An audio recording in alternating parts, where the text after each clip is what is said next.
Scarlett. Rowan didn't stumble. CEOs don't stumble. They stride, they command, they conquer. But tonight, as Chicago's elite toasted her latest billion-dollar merger, her champagne glass tilted just slightly too far. Her Louboutins caught on marble she'd walked 1,000 times, and for one terrible moment, the most powerful woman in the room nearly fell. Everyone saw. No one moved. Except Evan Carter, the quiet man by the water station, the single father who'd buried his wife because of someone else's drunken decision, who knew exactly what happened when people looked away from things that mattered. Before we begin, I invite you to follow this story to the very end. If you enjoy it, please hit that like button and comment with your city so I can see how far this story travels. Now, let's begin. The grand ballroom of the Millennium Tower never failed to impress, even for those who'd seen it dozens of times. Crystal chandeliers the size of compact cars hung from vaulted ceilings, casting prismatic light across 500 of Chicago's most influential people. The marble floors gleamed like still water, reflecting designer gowns and custom tuxedos that cost more than most people's cars. At the center of it all, commanding attention without demanding it, stood Scarlett Rowan. At 36, Scarlett had built Rowan Industries from a modest inheritance into a multi-billion-dollar empire spanning tech, real estate, and venture capital. Tonight's gala celebrated her latest acquisition, a struggling manufacturing company she'd transformed into a profitable enterprise while saving 800 jobs. The press loved the narrative, the ice queen with a heart. Her competitors knew better. Scarlett Rowan didn't make moves based on sentiment. She made moves that won. Her gown was the color of arterial blood, custom Valentino that hugged every calculated curve before flowing behind her like liquid fire. Her dark hair was swept into an elegant twist that showcased diamond earrings worth more than a house.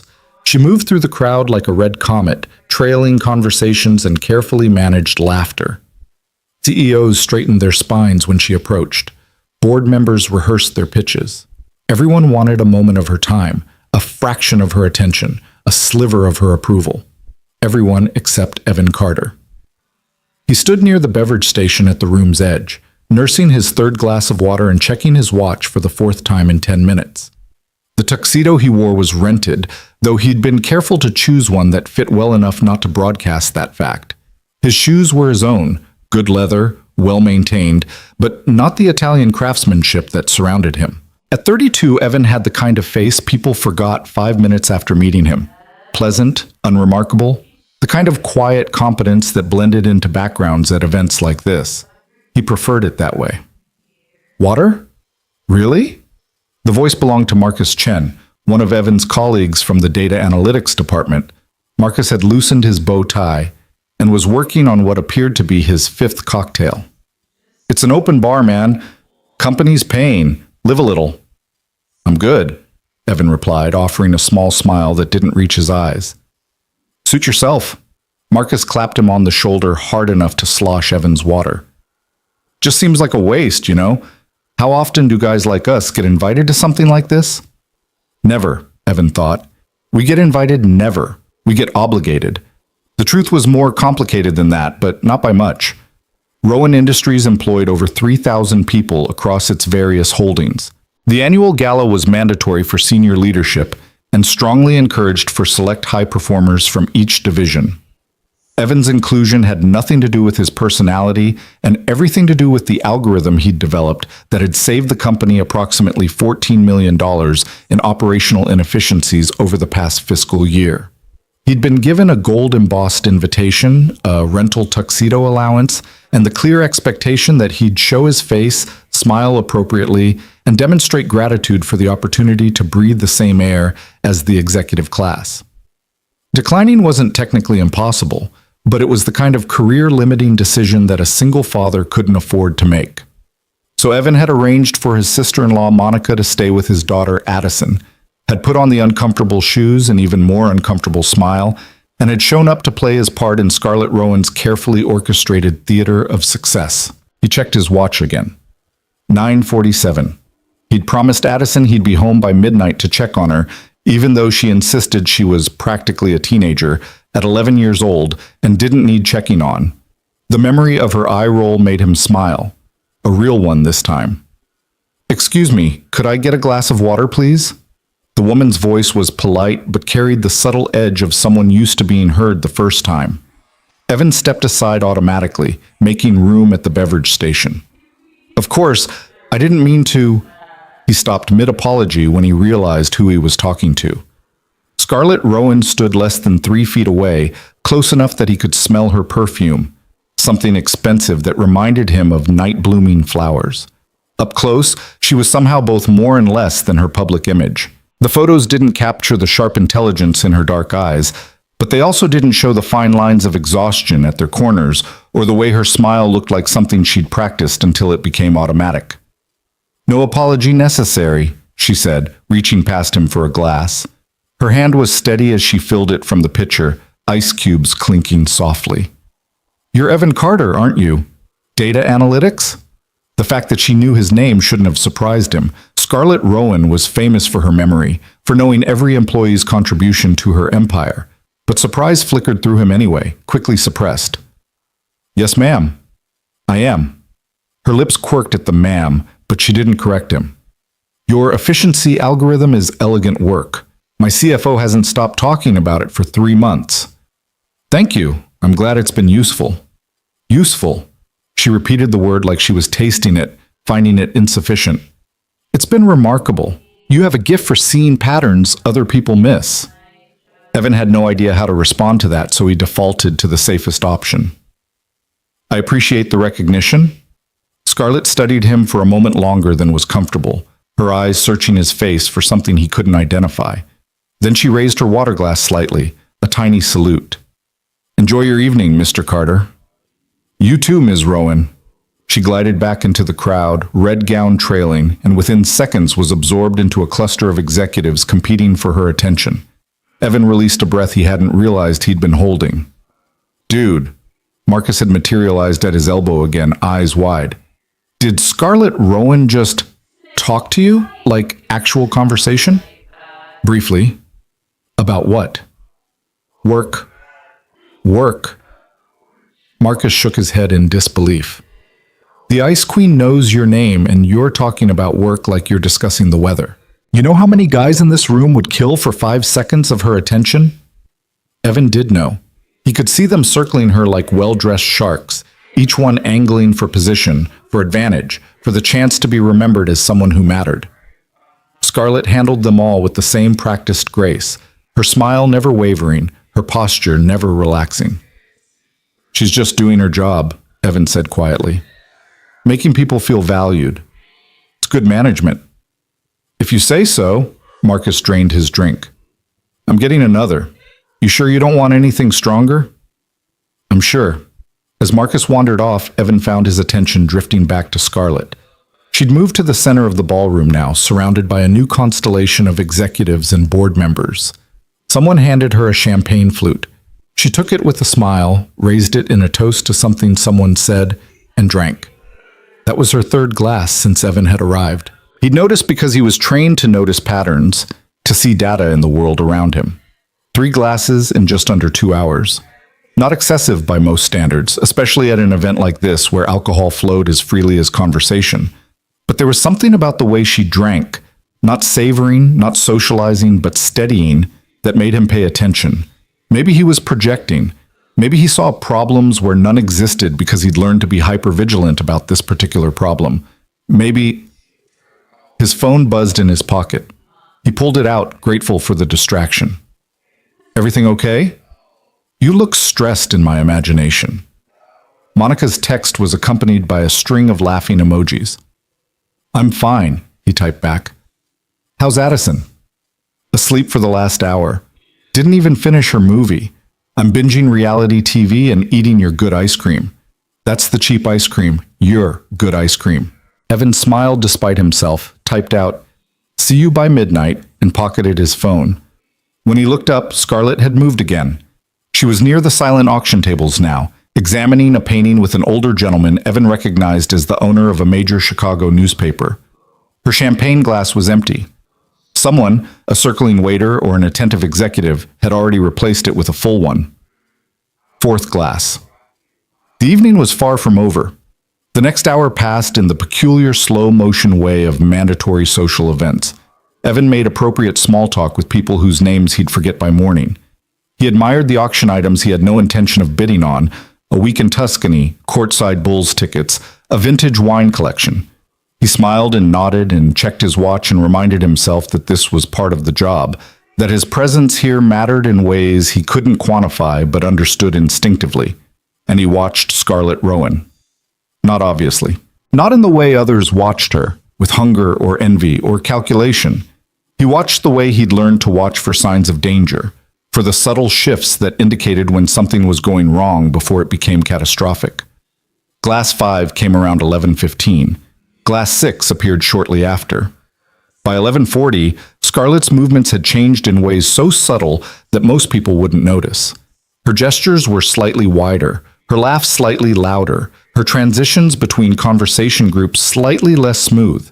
She was still in control, still commanding the room, still the center of gravity everyone orbited, but the control was requiring more effort. Final boarding call, passengers. Marcus had returned, significantly more unsteady than before. Some of us are heading to that place on Rush Street, the one with the... He made a vague gesture that could have meant anything. You coming? I need to get home. Man, you're 23 going on 50. When's the last time you actually went out? 3 years, 2 months, and 16 days ago, the night before Sarah died. I've got responsibilities, Evan said simply. Yeah, the daughter. I get it. Marcus's tone suggested he didn't get it at all. Not really. But she's got a sitter, right? You could live a little, have some fun. Fun. Evan barely remembered what that word meant. His life was structured around routines and schedules and making sure Addison had everything she needed. Fun was watching her soccer games, reading bedtime stories that she was almost too old for but still requested. Fun was her laugh, her terrible jokes, her absolute certainty that her dad would always be there when she needed him. Fun was not this: expensive alcohol and expensive people playing expensive games with each other's futures. You go ahead, Evan said. I'll see you Monday. Marcus shrugged and stumbled off to join the other after-party pilgrims. Evan checked his watch. 11:53. He'd more than fulfilled his obligation. Time to collect his coat, and the crash wasn't loud, but it was distinct enough to cut through the ambient noise of the ballroom. Near the main doors, Scarlett Rowan had collided with a waiter carrying a tray of champagne flutes. Glass exploded across marble, liquid spreading in golden pools that reflected chandelier light. I'm so sorry, Scarlett was saying, but her words had the careful precision of someone concentrating very hard on enunciation. That was entirely my fault. I wasn't watching where, let me help you clean. No need, ma'am, please, I've got it. The waiter was already kneeling, gathering shards with practiced efficiency. A security guard materialized, as did one of the venue managers, and within seconds they'd formed a protective barrier around both the mess and Scarlett, ushering people away with apologetic smiles. The crowd absorbed the moment and moved on. Someone made a joke about champagne waterfall art installations. Laughter rippled and faded. The orchestra, which had paused for barely a heartbeat, resumed playing. Everything returned to normal so quickly it was like the incident had never happened, except Scarlett wasn't where she'd been. Evan scanned the crowd and found her near the coat check, leaning slightly against the marble column, her face turned away from the remaining guests. Her shoulders were rigid with the kind of tension that comes from holding yourself together through sheer force of will. No one approached her. Not the executives who'd been competing for her attention all evening, not the board members who'd hung on her every word, not any of the 500 people who would have crawled across broken glass for a chance at a private moment with Scarlett Rowan. They all looked away. Evan understood the calculus instantly. Acknowledging her moment of weakness, her loss of control, however minor, felt dangerous. In the world these people inhabited, power was absolute or it was nothing. Showing concern would be acknowledging the crack in the facade, and no one wanted to be the one who noticed when the queen was vulnerable. So they pretended not to see. They continued their conversations and their networking and their careful social dances, and they left Scarlett Rowan alone in a room full of people. Evan's feet were moving before his brain fully processed the decision. He crossed the ballroom with the same unremarkable efficiency he brought to everything, just another forgettable face in the crowd. When he reached Scarlett, she was pressing her fingers against her temples, eyes closed. "Miss Rowan?" His voice was quiet, giving her the option to ignore him if she wanted. "Are you all right?" Her eyes opened, focusing on him with some difficulty. Recognition flickered. "Mr. Carter, the pattern finder." "I was just leaving. Can I help you find your driver?" "Driver." She said it like the word was in a foreign language. "I sent him home, hours ago. I thought—" She gestured vaguely at the ballroom behind them. "Someone would, but everyone still—" She didn't finish the sentence, but she didn't need to. Everyone was still networking, still posturing, still playing the game, and she was the prize they all wanted, but no one wanted to see as human enough to need help. "Let me drive you home," Evan offered. "You don't have to do that." "I know."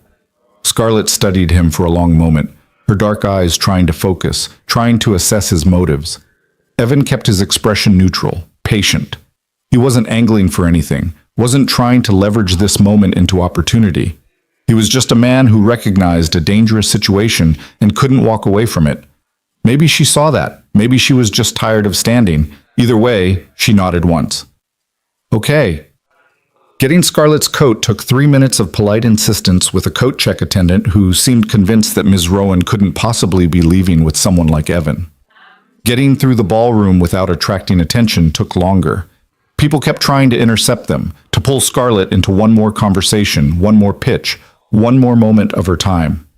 "Gentlemen, I'm afraid I have an early morning," Scarlett said smoothly, her public smile back in place even as she swayed slightly. "We'll have to continue this on Monday." Evan kept his hand lightly on her elbow, not guiding but steadying, ready to catch her if her heels betrayed her again. They made it to the elevators without incident, and as the golden doors slid closed, cutting them off from the ballroom's glittering chaos, Scarlett sagged against the wall. "Thank you," she said quietly. "You're welcome." The elevator descended in silence, punctuated only by the soft ping of passing floors. Evan watched the numbers count down and tried not to think about how surreal this was. Scarlett Rowan in her blood-red gown, leaning against mirrored walls like any other exhausted person at the end of a long night, and him in his rented tuxedo, about to drive the CEO of a multi-billion-dollar company home in his 7-year-old Honda Civic. The parking garage was 3 levels below ground, concrete and fluorescent lights that seemed aggressively bright after the soft ambiance of the ballroom. Evan's car looked exactly as he'd expected, embarrassingly ordinary next to the Teslas and BMWs, and that one Bentley that probably cost more than he'd earn in a lifetime. He unlocked the passenger door first, holding it open while Scarlett gathered her gown and folded herself into the seat with the careful concentration of someone doing something much more complicated than sitting down. Then he circled to the driver's side, started the engine, and pulled out into Chicago's midnight streets. For the first few minutes, neither of them spoke. Scarlett had her eyes closed, head tilted back against the headrest. Evan focused on driving, on the familiar rhythms of turn signals and traffic lights, and the city's late-night pulse. Then Scarlett's voice broke the silence. "I wasn't always like this." Evan glanced at her but said nothing, giving her space to continue or not. "When I started the company, I worked 18-hour days, lived on coffee and takeout and ambition. I didn't drink, didn't have time for it." Her laugh was bitter. "Now I have all the time in the world and nothing but champagne to fill it with." "You could stop," Evan said quietly. "The champagne, I mean." "Could I?" She opened her eyes, turning to look at him. "Do you know what happens in my world if you show weakness? If you admit you might need help? They circle like sharks. Board members start questioning your judgment. Competitors smell blood. You think you can build an empire and then just ask for a timeout?" Evan thought about the waiter on his knees gathering broken glass, the executives who'd looked away, the crowd that had pretended not to notice. "The people in that ballroom tonight," he said carefully, "they weren't looking away because they respect your strength.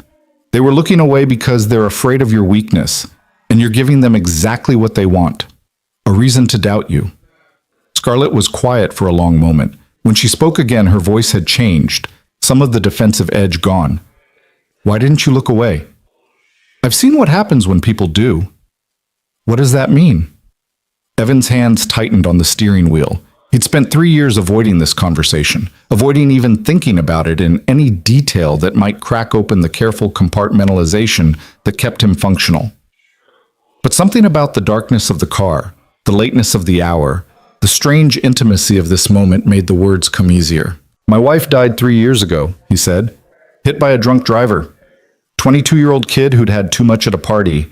His friends saw him get in his car, saw that he was impaired, and they looked away because it was easier than making it their problem. Sarah was driving home from a late shift at the hospital where she worked as a nurse. She never saw him coming." The silence that followed felt heavy, full of the weight of things that couldn't be unsaid. "Evan, I'm so sorry." "I don't tell you this to make you feel guilty," Evan said. "I tell you because I learned something that night, not from losing Sarah, but from what came after. All the people at the funeral who said they'd noticed the warning signs but hadn't wanted to interfere. Her supervisor who'd noticed she was exhausted but hadn't insisted she go home earlier. The kid's friends who'd let him drive because confronting him would have been awkward. Everyone who looked away from something that mattered because acknowledging it was uncomfortable." He pulled up to a stoplight, red reflecting off the windshield. "I can't fix the world. Can't make people stop drinking. Can't make everyone's problems my responsibility. But when I see someone in a position where looking away might lead to harm, to them or to someone else, I can't do it.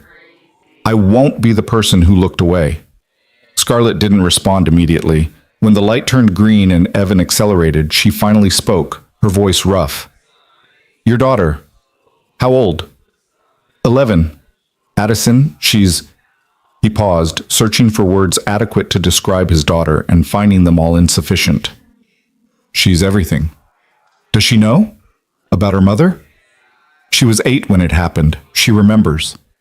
Evan's throat tightened. "She remembers too much and not enough, if that makes sense. She remembers Sarah reading to her, making breakfast, singing off-key in the car, but she's losing the details.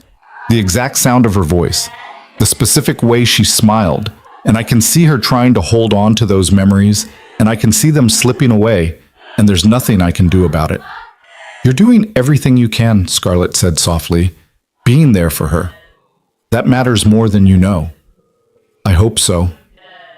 They drove in silence for another few minutes, the city passing by in strips of light and shadow.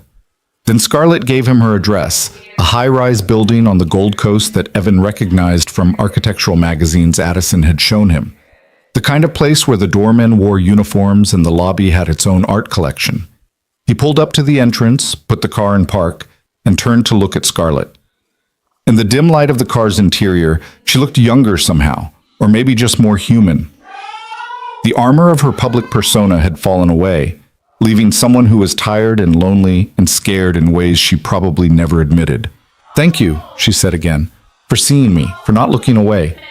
Will you be all right? Getting upstairs, I mean?" "I'll be fine." She reached for the door handle, then paused. "The water. At the beverage station. That's all you were drinking tonight, wasn't it?" "Yes." "Because of what happened. To your wife.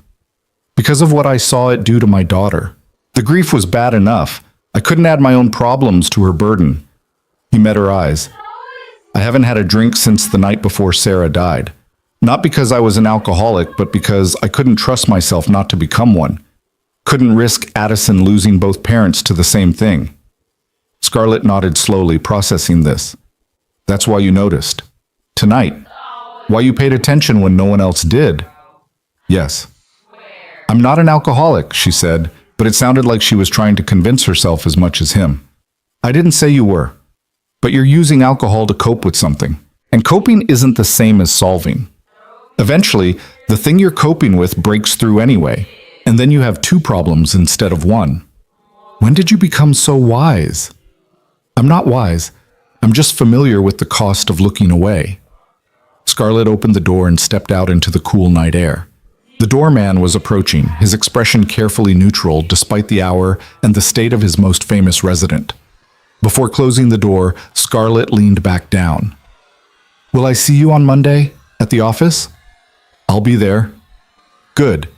She straightened, then added, "And Evan, what you did tonight, driving me home, talking to me like a person instead of a position, I won't forget it." Before Evan could respond, she'd turned and was walking toward the building entrance with the careful dignity of someone determined not to stumble.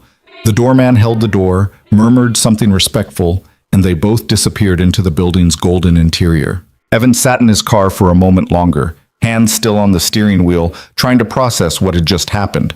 Then he checked the dashboard clock, 12:17, and pulled away from the curb. He was late getting home, but not terribly so. Monica would understand. The drive back to his neighborhood took him from the Gold Coast's pristine streets to more modest surroundings, where buildings were shorter and older and the cars parked along the curbs were more practical than prestigious. His building was a 3-story walk-up that had probably been nice in the 1940s and was now just clean and affordable.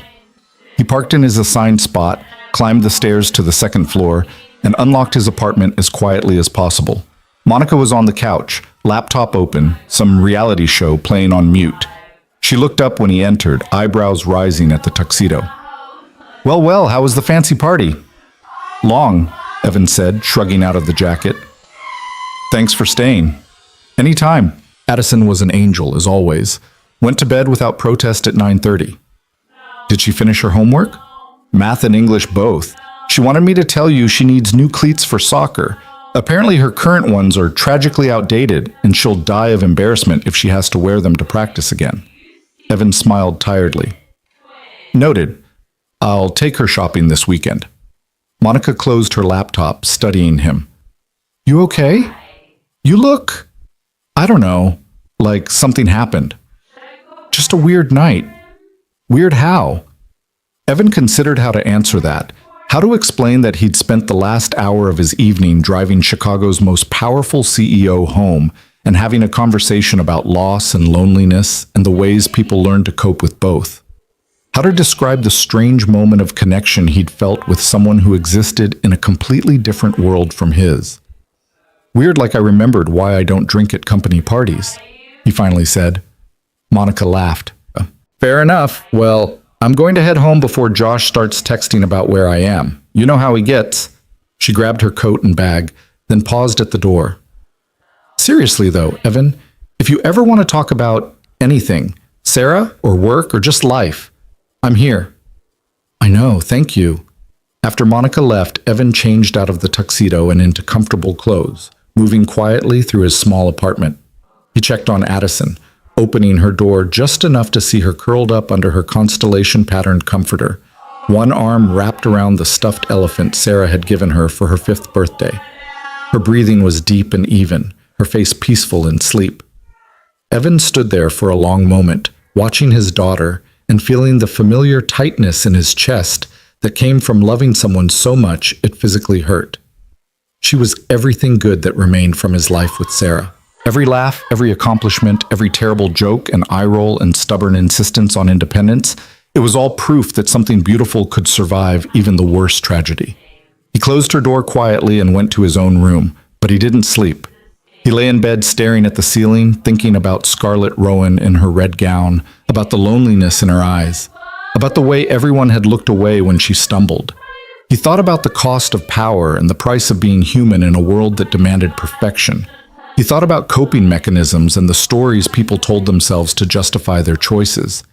He thought about his own choice, made 3 years ago in a hospital waiting room while his daughter sobbed in his arms, to never let alcohol become his solution to unbearable pain. And he thought about Monday morning, when he'd return to his desk and his algorithms and his quiet, unremarkable existence. And Scarlett Rowan would return to her corner office and her board meetings and her empire. The strange intimacy of tonight would fade into the normal distance between a CEO and a mid-level employee. Everything would return to how it was supposed to be. Except that wasn't how things worked, Evan realized as sleep finally began to pull him under. Patterns, once disrupted, never returned to their exact original form. Something had shifted tonight, some variable had changed, and he had no algorithm to predict where the new pattern might lead.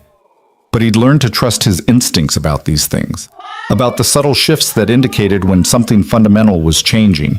And his instincts told him that what had happened tonight, the moment when he'd chosen not to look away, was going to matter in ways he couldn't yet see. Outside his window, Chicago continued its endless movement, Millions of individual lives intersecting and diverging in patterns too complex for any algorithm to fully capture.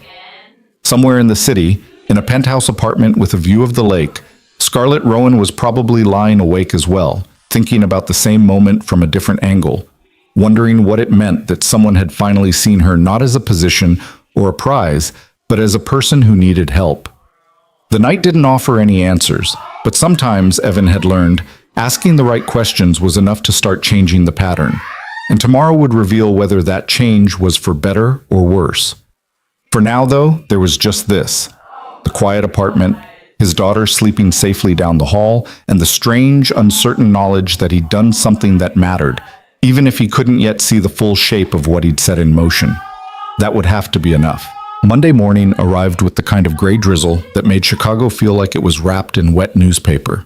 Evan dropped Addison at school. She was still campaigning for the new cleats, making increasingly dramatic arguments about her social survival, and drove to the Rowan Industries tower with the radio playing soft jazz that didn't quite mask his nervous energy. He told himself the nervousness was ridiculous. Nothing had changed. He'd helped someone who needed help, had a meaningful conversation, and that was the end of it. Scarlett Rowan had probably woken up Sunday morning with a headache and vague embarrassment, had maybe sent a polite thank you email that some assistant had drafted, and had already moved on to the 1,000 other concerns that filled a CEO's calendar. The lobby of Rowan Industries was its usual Monday chaos. Security badges beeping, coffee cups clutched like lifelines, the low hum of people psyching themselves up for another week. Evan badged in, took the elevator to the 14th floor where data analytics lived in a warren of cubicles and conference rooms, and settled into his desk with the comforting routine of logging in, checking emails, reviewing the weekend's automated reports. Nothing from Scarlett. Of course not. What had he expected? He was 3 emails deep into a thread about database optimization when his desk phone rang. The internal number on the display made his stomach drop. Extension 5000. Executive floor. He stared at it for 2 more rings before answering. "This is Evan Carter." "Mr. Carter, please hold for Ms. Rowan." The assistant's voice was professionally pleasant, giving him no time to respond before classical music filled the line.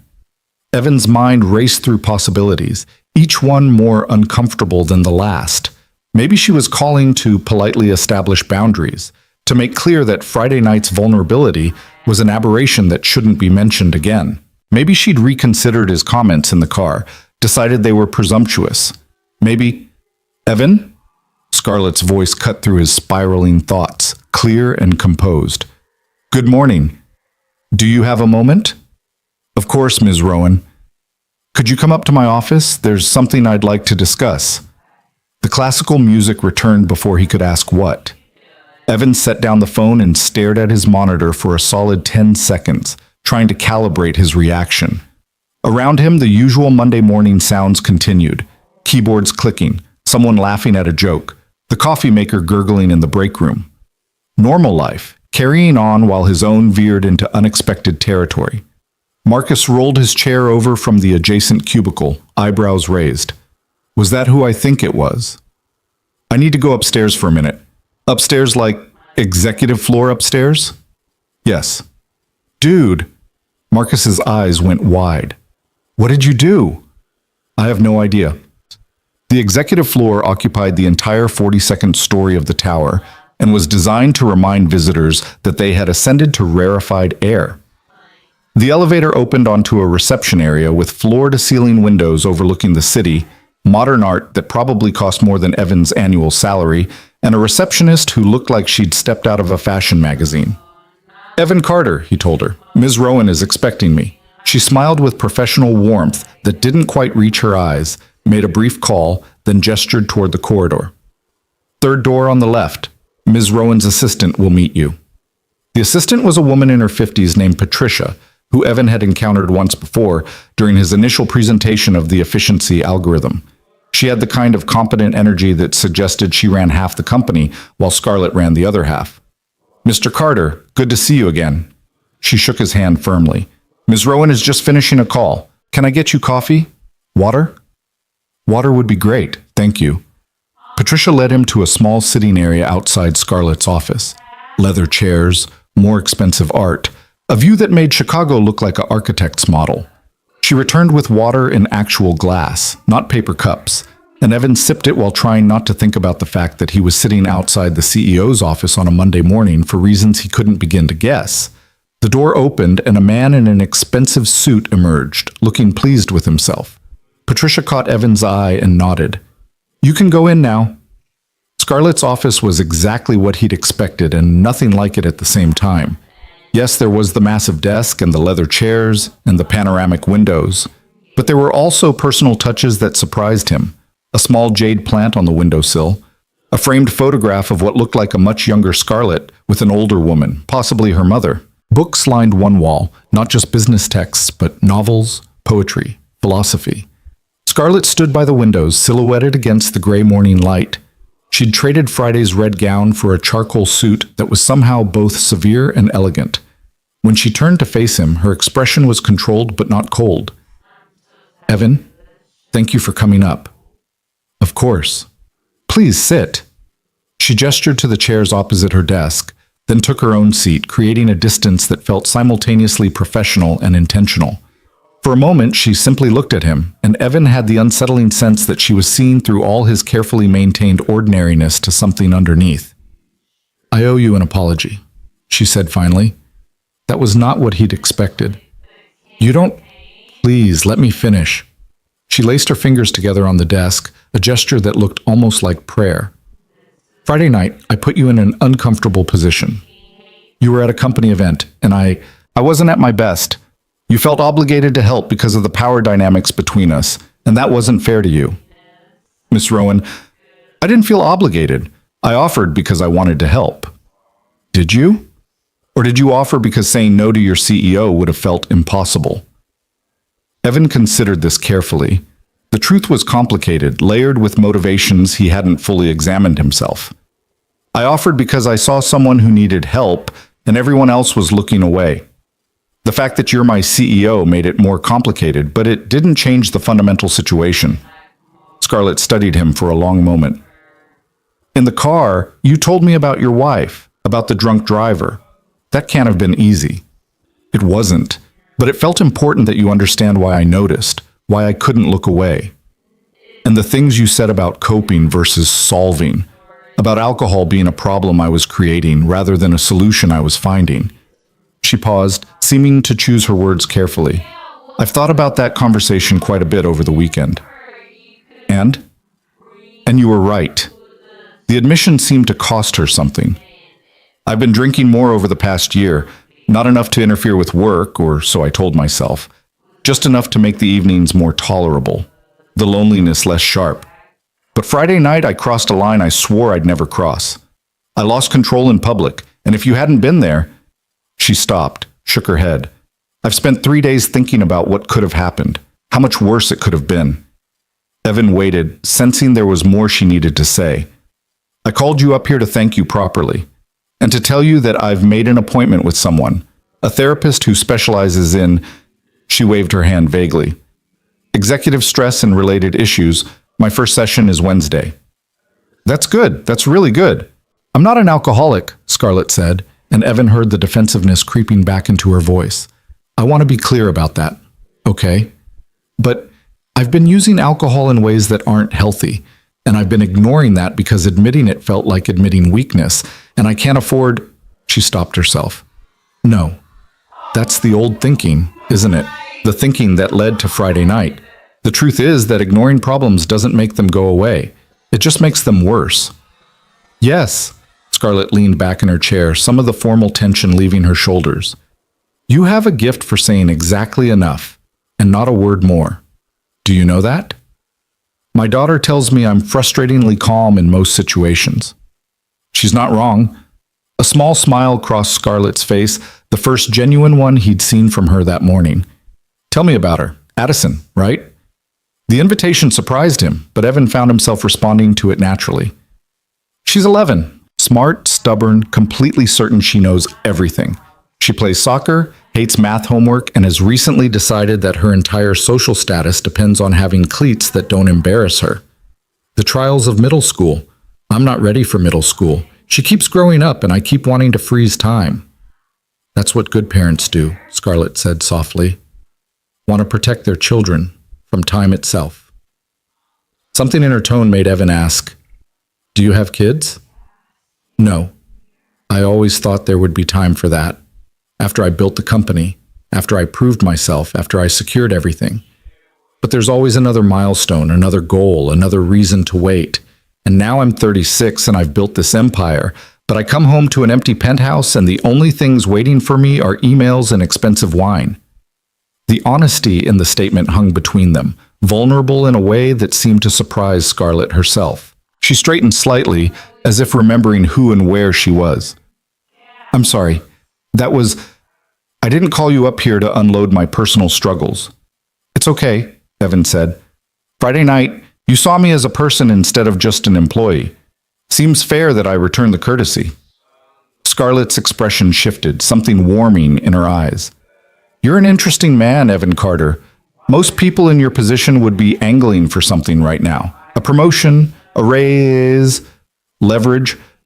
But you're just sitting there, being honest. What would I leverage?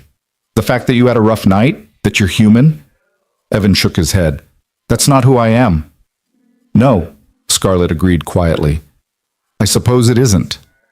For a moment, silence settled between them, not uncomfortable, but full of things neither of them seemed quite ready to name. Then Scarlett's desk phone buzzed, and Patricia's voice came through the speaker. "Ms. Rowan, your 10 o'clock is here." "Thank you, Patricia. Please have them wait just a moment." Scarlett looked at Evan. "I should let you get back to work. But before you go, would you have lunch with me sometime this week? There's something else I'd like to discuss." "Of course." "Thursday? My calendar is relatively clear then." "Thursday works." "Good." She stood and Evan did the same. "And Evan, what we discussed this morning about the therapy, about the drinking, I'd appreciate if that stayed between us." "Absolutely." "Thank you." She walked him to the door, then added, "Oh, and Evan, when we have lunch Thursday, I'm going to tell you about a project I'm considering. One where your particular talents might be extremely valuable. But I wanted to wait until we'd had this conversation first, until I'd made things right from Friday night." Evan nodded, shook her offered hand, and left the office with more questions than answers. Patricia gave him a knowing smile as he passed, like she'd seen this scene play out before with other employees, though Evan suspected the context was usually quite different. The elevator ride down felt longer than the ride up, giving him time to process the strangeness of the morning. Scarlett Rowan had apologized to him, had shared personal struggles, had invited him to lunch to discuss some mysterious project. It all felt surreal, like he'd stepped sideways into an alternate version of his life, where the CEO of his company treated him as something other than a useful but forgettable resource. Back at his desk, Marcus pounced immediately. "Well, what happened? Did you get promoted? Fired? Transferred to the secret underground laboratory we all pretend doesn't exist?" "I got thanked." "Thanked? For what?" "For helping with something on Friday." Marcus waited for more details, and when none came, he shook his head. "You're killing me with the mystery, man. Fine, keep your secrets. But if you suddenly show up with a corner office next week, I'm going to have questions." Evan returned to his emails, to the comfortable routine of data and patterns and problems he could solve with logic. But part of his mind stayed on that 42nd floor, on the woman who ruled an empire but couldn't make her evenings less lonely, on the unexpected vulnerability she'd shown him, and the trust implicit in that vulnerability. The rest of the week passed in a rhythm that was almost normal except for the undercurrent of anticipation. Evan did his work, picked up Addison from school, attended her soccer practice where she dramatically showcased her tragic cleats for his benefit, made dinner, helped with homework, maintained the careful routines that structured their lives. On Tuesday evening, while Addison was absorbed in a video call with her friend Maya, something about a school project that seemed to involve more giggling than actual work, Evan found himself thinking about Scarlett's comment about coming home to an empty penthouse. He looked around his small, cluttered apartment with its mismatched furniture and Addison's art projects covering the fridge and felt a wave of gratitude so intense it almost hurt. He wasn't alone. Every day he came home to evidence of life being lived, Shoes kicked off by the door, backpack dumped on the couch, the lingering smell of whatever breakfast Addison had convinced him to make. The apartment was small and the furniture was cheap and the walls were thin enough that he could hear the neighbor's television. But it was full of the things that mattered. Wednesday came and went. Evan wondered if Scarlett had followed through with the therapy appointment, but didn't have any way to know, and certainly wasn't going to ask. It wasn't his business. He'd offered perspective, she'd taken it, and what she did with that perspective was her choice. Thursday morning, Patricia called his extension at 11:30. Mr. Carter, Ms. Rowan asked me to let you know that lunch will be at 12:30 in her office. I'll have it brought up, so no need to go anywhere. Thank you. And Mr. Carter, Ms. Rowan prefers punctuality. Understood. At 12:25, Evan took the elevator back up to the 42nd floor, was greeted by Patricia with the same professional warmth, and was shown into Scarlett's office where a small table had been set up by the windows. Two place settings, simple but elegant, and the view of Chicago spread out below like a promise. Scarlett was on a phone call when he arrived, pacing by the windows with her back to the door. She gestured for him to sit, held up one finger indicating she'd be just a moment, and continued her conversation. Jerry, I understand your concerns, but we've been over this. The timeline is aggressive because it needs to be. Our competitors aren't going to wait for us to feel comfortable. She listened, her free hand gesturing sharply. Then we'll need to reallocate resources. Pull from the Denver project if necessary. This takes priority. More listening. By Monday, I want the revised projections on my desk by Monday morning. She ended the call without pleasantries and turned to Evan with a slightly strained smile. Sorry about that. Crisis management is apparently my permanent state of existence. It's fine. Sit, please. She took the seat across from him as Patricia appeared with covered dishes, setting them down efficiently before disappearing again. Scarlett lifted the covers to reveal what looked like a very well-prepared chicken salad, fresh bread, and some kind of vegetable medley. I hope this is okay. I wasn't sure what you liked, so I went with something relatively safe. This is perfect. Thank you. They ate in silence for a few moments, and Evan noted that Scarlett had water in her glass. No wine, despite the fact that it was the kind of lunch where wine would have been standard. Small choice, but deliberate. How was your first therapy session? He asked, then immediately wondered if he'd overstepped. I'm sorry, that's probably too personal. No, it's... Scarlett set down her fork. It was difficult. Expensive and difficult, which seems fitting somehow. Dr. Morrison is very direct. She doesn't let me hide behind corporate speak or deflect with humor. She just keeps asking questions until I give her real answers. Sounds effective. Sounds exhausting, Scarlett corrected, but she was almost smiling. But yes, I suppose it is effective. We talked about stress management, about the drinking, about why I've structured my entire life around work at the expense of everything else. Apparently, I have avoidance patterns consistent with unprocessed grief. Her words, not mine. Evan waited, sensing she needed to work through this at her own pace. My mother died 4 years ago, Scarlett continued, her voice carefully level. Cancer.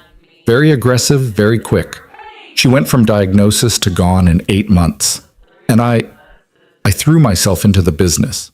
Worked 20-hour days, closed 3 major deals, expanded into 2 new markets. Proved I could keep building the empire even after losing the person who'd believed I could build it in the first place. She looked out the window, her reflection ghostly in the glass. Dr. Morrison thinks I've been running from that grief ever since, that the drinking is just the latest symptom of never actually stopping to process the loss. I'm sorry about your mother. Thank you. Scarlett turned back to him, and her eyes were slightly too bright. Anyway, that's what I'm working through. Understanding why I do the things I do. Why I surround myself with people but never let anyone get close.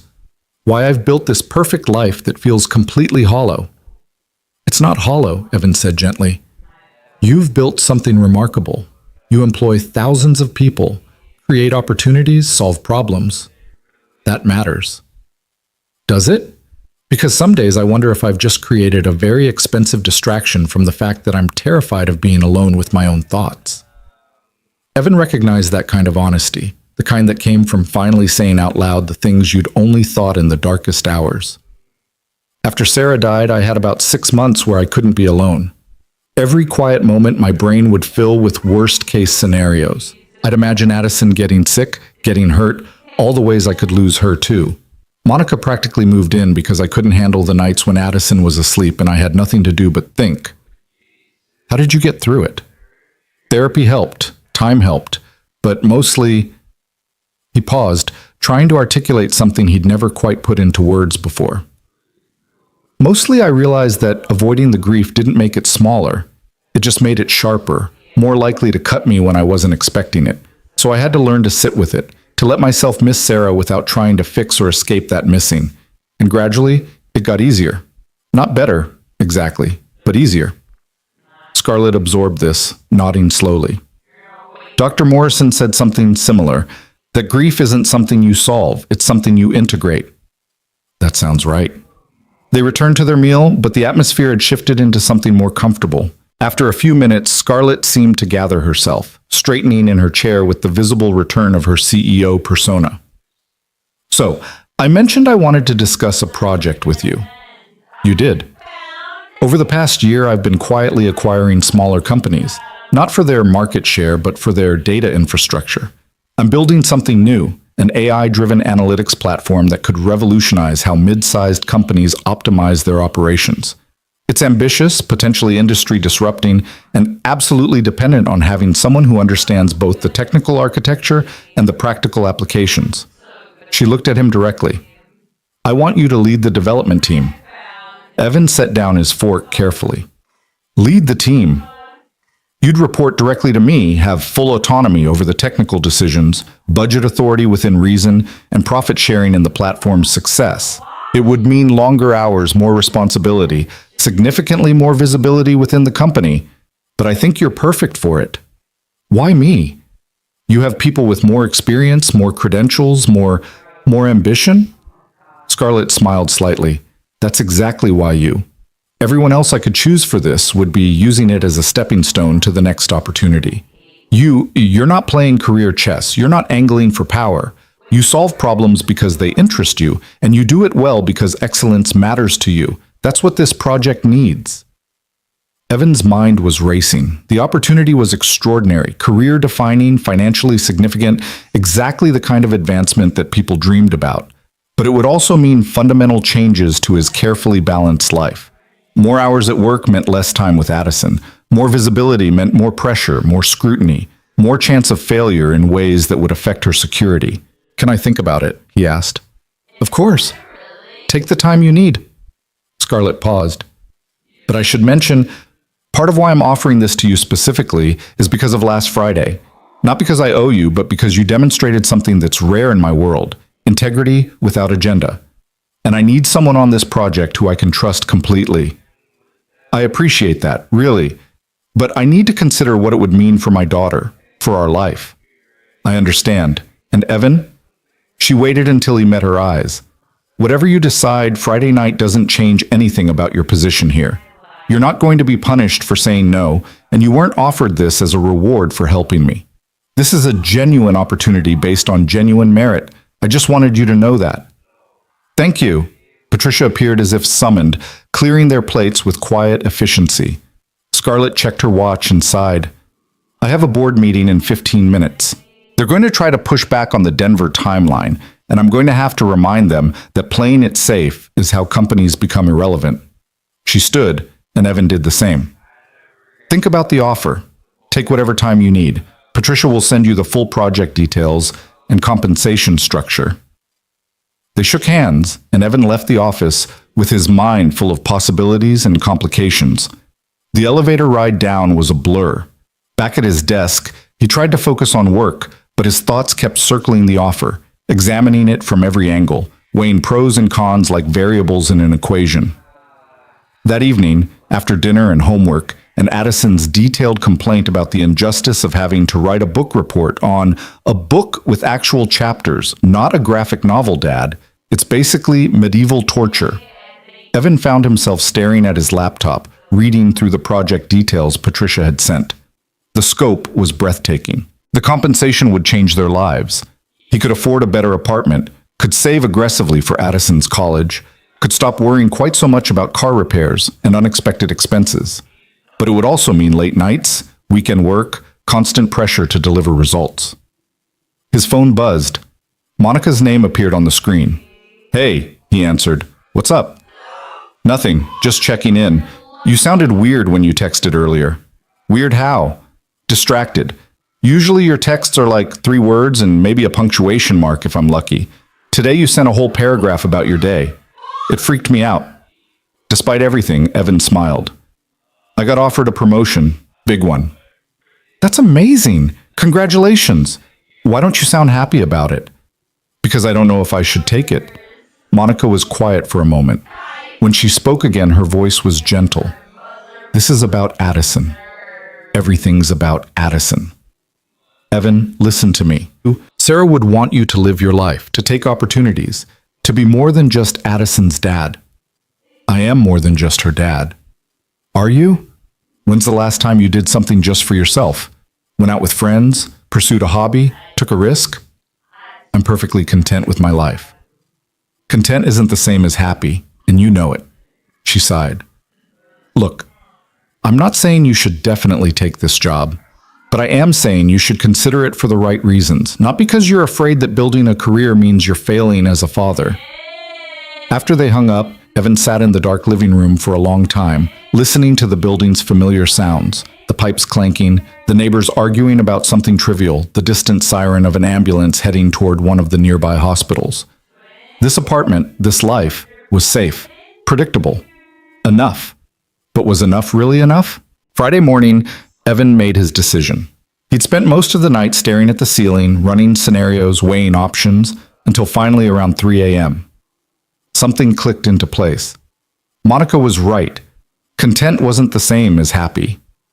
And more importantly, showing Addison that it was okay to take risks, to grow, to reach for opportunities even when they were scary, that was parenting too.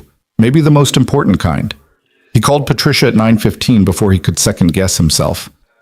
"I'd like to speak with Miss Rowan about the project. Is she available?" "She has a meeting at 9:30, but I can squeeze you in now if you can get up here quickly." "I'm on my way." This time, the elevator ride felt different. Not anxious, but purposeful. He'd made his choice and he trusted it, even though trust felt like jumping off a cliff and hoping the landing would be soft. When Patricia showed him into Scarlett's office, the CEO was standing at her desk, reviewing what looked like architectural plans spread across the surface. "Evan." She looked up, and something in her expression suggested she already knew what he was going to say.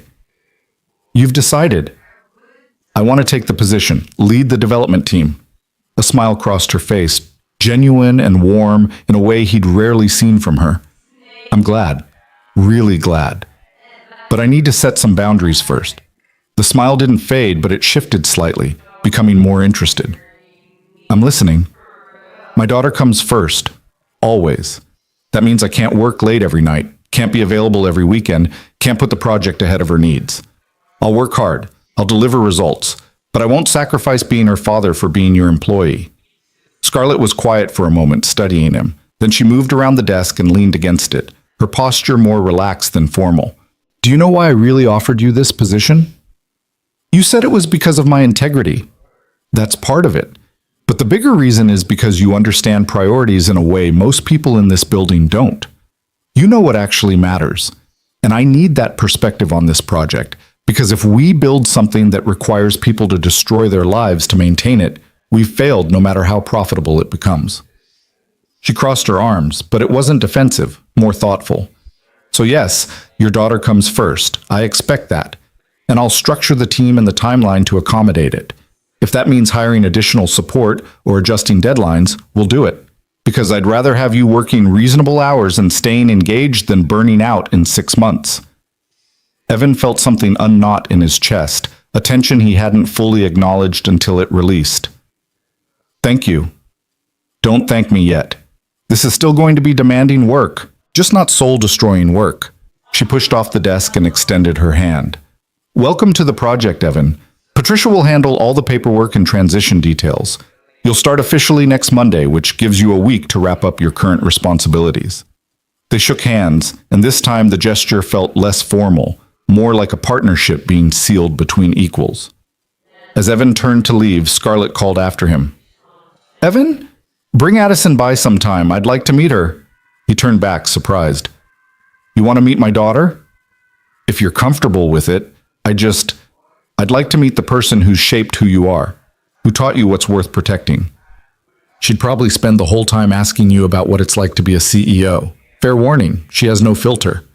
Scarlett laughed, and it was such an unguarded sound that Evan found himself smiling in response. I think I can handle it. The rest of the day passed in a blur of administrative tasks and congratulations from colleagues who'd somehow already heard about his promotion. Marcus was particularly enthusiastic, insisting they had to celebrate properly, even though Evan reminded him that celebrating for him meant pizza and bed by 10. That evening, Evan picked Addison up from soccer practice and took her to their favorite pizza place, a small joint called Sal's that had been there since the 80s and refused to modernize despite numerous attempts by hipster restaurateurs to buy them out. "So," he said, watching her destroy her third slice of pepperoni, "I have some news." Addison looked up, suddenly alert. "Did you finally get me those cleats?" "Different news, I got promoted at work." "Oh." She processed this, then brightened. "Does that mean we're rich now?" "It means we're more financially stable now. And I'll be able to get you those cleats without having to choose between them and groceries." Sweet! Then her expression shifted, becoming more serious in that way she had of suddenly seeming much older than 11. "Does it mean you're going to be gone more? Like working late and stuff?" This was the conversation he'd been both anticipating and dreading. "It means I'll have more responsibility, but I talked to my boss about making sure I'm still here for you, still at your games, still helping with homework, still making terrible jokes at breakfast." "Your jokes aren't terrible, they're just dad jokes." She picked at her crust, not meeting his eyes. "Maya's dad got a big promotion last year. Now she barely sees him. He misses all her stuff." Evan reached across the table and waited until she looked at him. "Addison, listen to me. You are the most important thing in my life. More important than any job, any promotion, any amount of money. I will never let work come between us. Do you understand?" "You promise?" "I promise." She held his gaze for a long moment, then nodded, apparently satisfied. "Okay, but I'm holding you to that. I wouldn't expect anything less." They finished their pizza and drove home through streets that were just starting to show signs of early spring. The trees were still bare, but there was something different in the air. A promise that winter wouldn't last forever. Addison chattered about soccer and school drama and how her science teacher, Mr. Peterson, had apparently mispronounced organism in a way that sent the entire class into hysterics. Later, after Addison was in bed and the apartment was quiet except for the familiar nighttime sounds, Evan sat at his laptop and drafted an email to his current manager, officially accepting the transition to the new project. Then he opened a different document, one he'd been avoiding for 3 years. It was a journal Sarah had given him for his 30th birthday, leather-bound and empty except for her inscription on the first page. "For all the thoughts you keep locked up inside, let some of them out. Love, S." He'd never written a single word in it. Every time he'd tried, the blankness of the page had felt like an accusation, like proof that he couldn't articulate the things that mattered. But tonight, with the decision made and his future shifting into new patterns, he picked up a pen and started writing. The words came slowly at first, then faster. He wrote about Scarlett, about the strange connection they'd formed, about how helping her had reminded him that he was still capable of seeing beyond his own carefully controlled world. He wrote about the promotion, about his fears and hopes, about wanting to be more for Addison than just the parent who survived. He wrote about Sarah, about missing her, about the guilt that sometimes crept in when he realized he'd gone a whole day without thinking about her. When he finally set down the pen, it was past midnight and his hand was cramping. But something felt lighter, like he'd released pressure he hadn't known was building. He closed the journal, put it away, and went to bed with the strange sense that maybe, just maybe, he was starting to move forward instead of just surviving. The following Monday, Evan officially transitioned to his new role. His office wasn't as grand as Scarlett's, nobody's was, but it was private, with a door and a window and enough space that he could actually think. The development team consisted of 6 engineers, 2 data scientists, and 1 project manager who all seemed cautiously optimistic about working under someone they'd only known as that guy from analytics who's really good with algorithms. Scarlett had set up a standing Monday morning meeting, just the 2 of them, to review progress and address any issues before they became problems. The first one was at 8 a.m., earlier than Evan typically started, but Addison's school didn't begin until 8:30, so Monica had agreed to handle morning drop-off on Mondays. He arrived at Scarlett's office at 7:55, carrying the project status report he'd spent most of Sunday preparing. Patricia waved him in with a knowing smile that suggested she'd seen plenty of nervous new project leads over the years. Scarlett was already at her desk, reading something on her tablet with the focused intensity that suggested she'd been working for hours. She looked up when he entered, and he noticed she looked better than she had 2 weeks ago, less exhausted around the eyes, more present. "Evan? Good morning. Coffee? Please." She poured from a carafe on the side table, actual good coffee, not the break room sludge, and handed him a cup. "How's the team looking?" Eager but cautious. They want to believe this project is as groundbreaking as we're telling them, but they've been burned before by initiatives that got defunded halfway through. "That won't happen here. I've committed the resources through completion."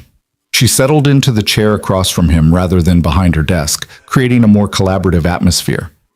"Walk me through your timeline." For the next 45 minutes, they discussed technical specifications, resource allocation, and potential obstacles. Scarlett asked sharp questions that made it clear she understood the work at a deeper level than most CEOs would. She pushed back on his timeline in 2 places, but when he explained his reasoning, she accepted it. "You're right," she said, making a note on her tablet. "I was thinking about market pressure rather than sustainable development. That's a mistake." The admission surprised him. In his experience, executives rarely acknowledged when they were wrong, especially to subordinates. But Scarlett seemed to operate on different rules, at least in private. She demanded excellence, but didn't require perfection, expected results, but understood process. As they wrapped up, she asked, "How's Addison adjusting to the new schedule?" "She's okay. Monica's been helping with mornings, and I'm home by 6 every night. We're finding our rhythm." "Good."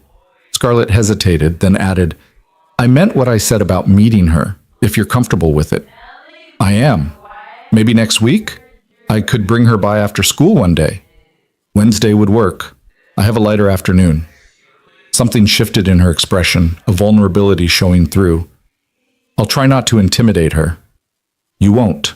She's convinced that CEOs are basically superheroes who wear suits instead of capes.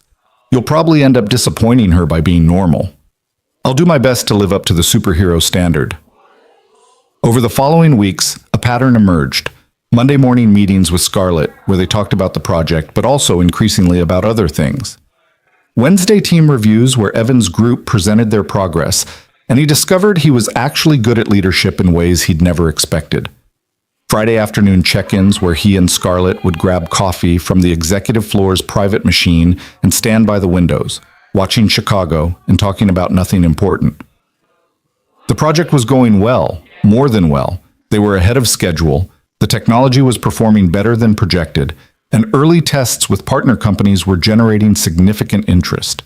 But what surprised Evan more than the professional success was how much he genuinely enjoyed the work, enjoyed the challenge, enjoyed the collaboration with people who were as invested in excellence as he was.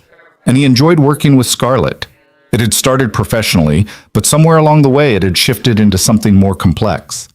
She was brilliant in ways that challenged him to think differently, funny in ways that caught him off guard, and surprisingly vulnerable when she let her guard down. She'd continued therapy, had stopped drinking entirely rather than trying to moderate, and was slowly building a life outside the office that included actual friendships and hobbies that weren't work adjacent. "I joined a book club," she told him one Friday afternoon, and she sounded almost embarrassed about it. A real one, not a CEO networking thing disguised as literature discussion. Just regular people sitting in someone's living room arguing about whether the ending of the book was satisfying. "That's great. What are you reading?" "Currently, a mystery novel that everyone but me has figured out by chapter 3. I'm apparently terrible at seeing plot twists coming." "You're excellent at seeing business strategy patterns, though, so I think it evens out." She'd laughed, that same unguarded sound that was becoming more frequent, and Evan had felt something shift in his chest. A recognition of something he'd been deliberately not examining too closely. On Wednesday of the 4th week after his promotion, Evan brought Addison to the office as planned. She'd insisted on wearing her professional outfit, a dress Monica had helped her pick out that was probably too formal for an 11-year-old, but made her feel grown up and confident. "Remember," Evan said in the elevator, "Ms. Rowan is my boss, so be respectful." "I know how to be respectful, Dad." Addison rolled her eyes in that preteen way that suggested she thought he was being ridiculous. "I'm not going to embarrass you." "I'm not worried about that. I just want you to be yourself." Patricia greeted them with genuine warmth, offering Addison a bottle of water and complimenting her dress. "Ms. Rowan is just finishing a call. She'll be with you in just a moment." Addison looked around the executive floor with wide eyes, taking in the art and the views and the general sense of refined power that the space projected. "Dad," she whispered, "this is so cool." "Don't get too impressed. It's still just an office." "It's an office with a view of the entire city." The door opened and Scarlett emerged, and Evan saw her the way Addison must be seeing her.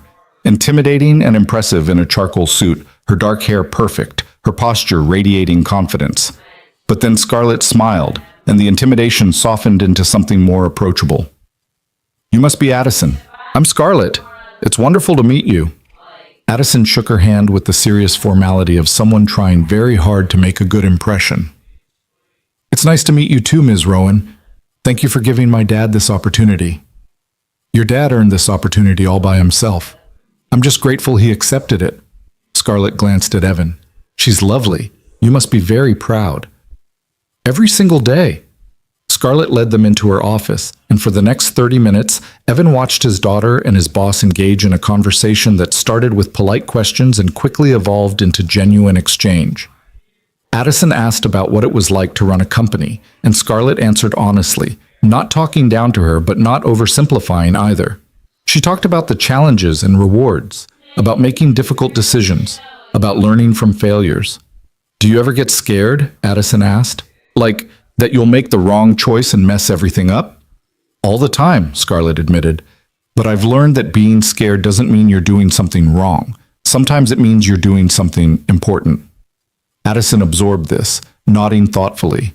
Then, with the directness that Evan had warned Scarlett about, she asked, "Are you and my dad friends now?" "He talks about you different than he talks about other people he works with." Evan felt his face heat. "Addison, it's okay." Scarlett's expression was carefully neutral, but something flickered in her eyes. "I'd like to think we're friends, yes. Your dad helped me through a difficult time, and I value his perspective and his company." "Good. He needs more friends. He mostly just hangs out with me and Aunt Monica." Addison paused, then added with the brutal honesty of children, "He's been happier lately, since he started working on your project. I think it's good for him." "I'm glad to hear that." Scarlett looked at Evan, and there was something in that look, recognition, maybe, or acknowledgement of something neither of them had named yet. "I think working together has been good for both of us." After they left the office, Addison chattered the entire drive home about how cool Ms. Rowan was, how amazing the office was, how she definitely wanted to be a CEO when she grew up, because you get to make decisions and help people and have an office with a view. "She liked you," Evan said. "A lot." "She's pretty," Addison said matter-of-factly. "And smart. And she looked at you the way Maya's mom looks at her dad." Evan's hands tightened on the steering wheel. "What does that mean?" "I don't know, like you're interesting, like she wants to keep talking to you even when the conversation's over." Addison shrugged. "Mom used to look at you like that." The observation sat between them for a moment, heavy with implications. Finally, Evan said, "Ms. Rowan is my boss, sweetheart. We work together. Mom was a nurse and you were a patient. Then you worked together. Then you got married. That's not... We're not..." Evan stopped, realizing he was protesting something Addison hadn't actually accused him of. "It's complicated. Adults always say that when they don't want to explain something." She wasn't wrong, but how did you explain to your 11-year-old daughter that you might be developing feelings for someone? That those feelings were terrifying and inappropriate and genuine all at once? That you had no idea what to do about them? "You're right," he said instead. "It is complicated. But I promise, if anything changes, you'll be the first to know." That seemed to satisfy her, and she returned to cataloging all the details of Scarlett's office, her dress, the way she talked, building a mental image of what success looked like so she could aim for it herself someday. That night, after Addison was asleep, Evan's phone buzzed with a text from Scarlett. He stared at it for a moment before opening it, aware that personal texts from his CEO crossed some invisible line they'd been carefully avoiding. The message was simple. "Thank you for bringing Addison by. She's remarkable. You're doing an incredible job with her." He typed and deleted 3 responses before settling on, "Thank you. She really enjoyed meeting you." 3 dots appeared, indicating Scarlett was typing. They disappeared, appeared again. Then finally, "Would you want to have dinner sometime outside of work, just to talk?" Evan stared at the screen, his heart rate accelerating in a way that felt dangerous. This was a threshold. Crossing it would change things in ways he couldn't predict or control. Not crossing it would leave him wondering what might have happened if he'd been brave enough to take the risk. He thought about Addison's observation, about the way Scarlett had looked at him, about the growing sense that they were building something beyond professional collaboration. He thought about Monica's words, that content wasn't the same as happy, that Sarah would want him to live his life. He thought about patterns and how they could shift, how one small choice could cascade into an entirely different future. His thumbs moved across the screen. "Yes, I'd like that." The restaurant Scarlett chose wasn't what Evan expected. No white tablecloths or sommeliers or the kind of hushed atmosphere where conversations felt like performances. Instead, it was a small Italian place in a neighborhood that probably didn't make anyone's list of trendy dining destinations. Checkered tablecloths, candles in wine bottles, the smell of garlic and fresh bread overwhelming in the best possible way. "I hope this is okay," Scarlett said as they were seated in a corner booth. She'd traded her usual power suits for dark jeans and a simple sweater, her hair down instead of pinned up. She looked younger, softer, more like someone Evan might have met at a bookstore than in a boardroom. "I know it's not fancy, but the food is incredible and nobody from the office ever comes here. It's perfect." And it was. The casualness of it felt deliberate, like she was showing him a version of herself that didn't perform for audiences. They ordered chicken parmesan for him, eggplant rollatini for her, and settled into the kind of conversation that felt both natural and terrifying. Not the careful professional exchanges they'd perfected over the past weeks, but something more honest, more revealing. "Can I ask you something?" Scarlett said, tracing the rim of her water glass with one finger. "And you can tell me if I'm overstepping." "Go ahead." "That night at the gala, when you drove me home, was it really just about not wanting to look away? Or was there something else?" Evan considered the question carefully, knowing his answer mattered. At first, yes. It was about not looking away, about seeing someone who needed help. But in the car, when we talked, that became something different. "You were vulnerable with me in a way I don't think you are with many people. And I recognize that vulnerability because I've lived it. We connected." "We did?" She met his eyes. "I haven't been able to stop thinking about that night. Not just the embarrassment of losing control, but the conversation after. The way you saw me as a person instead of a position. Do you know how rare that is?" "I think I'm starting to understand." The food arrived, and they ate while trading stories. Scarlett told him about growing up in Ohio, about her mother who'd believed in her even when no one else did, about the first company she'd built with borrowed money and borrowed courage. Evan talked about meeting Sarah in a hospital emergency room after a stupid accident involving a ladder and overconfidence, about how she'd insisted on checking his stitches herself even though she was technically off duty, about how he'd fallen in love with her efficiency before he'd even noticed her smile. "She sounds like she was wonderful," Scarlett said softly. She was. She was also stubborn and competitive and absolutely terrible at karaoke, but insisted on doing it anyway. Evan smiled at the memory. "When she died, I thought that was it, that I'd had my great love and nothing would ever come close again. And now?" The question hung between them, weighted with possibility. Evan set down his fork, forcing himself to meet her gaze directly. "Now I'm sitting across from someone who makes me want to reconsider what's possible." Something shifted in Scarlett's expression. Surprise, pleasure, fear all mixing together. Evan, I need you to understand something. I'm not good at this. Relationships, I mean. I'm better at acquisitions and contracts, things with clear terms and measurable outcomes. People are, she gestured vaguely, messy. And I'm scared that if we try this, if we cross this line, I'll mess it up and lose what we already have. We might, Evan agreed. That's the risk. You're very calm about that possibility. I'm not calm. I'm terrified.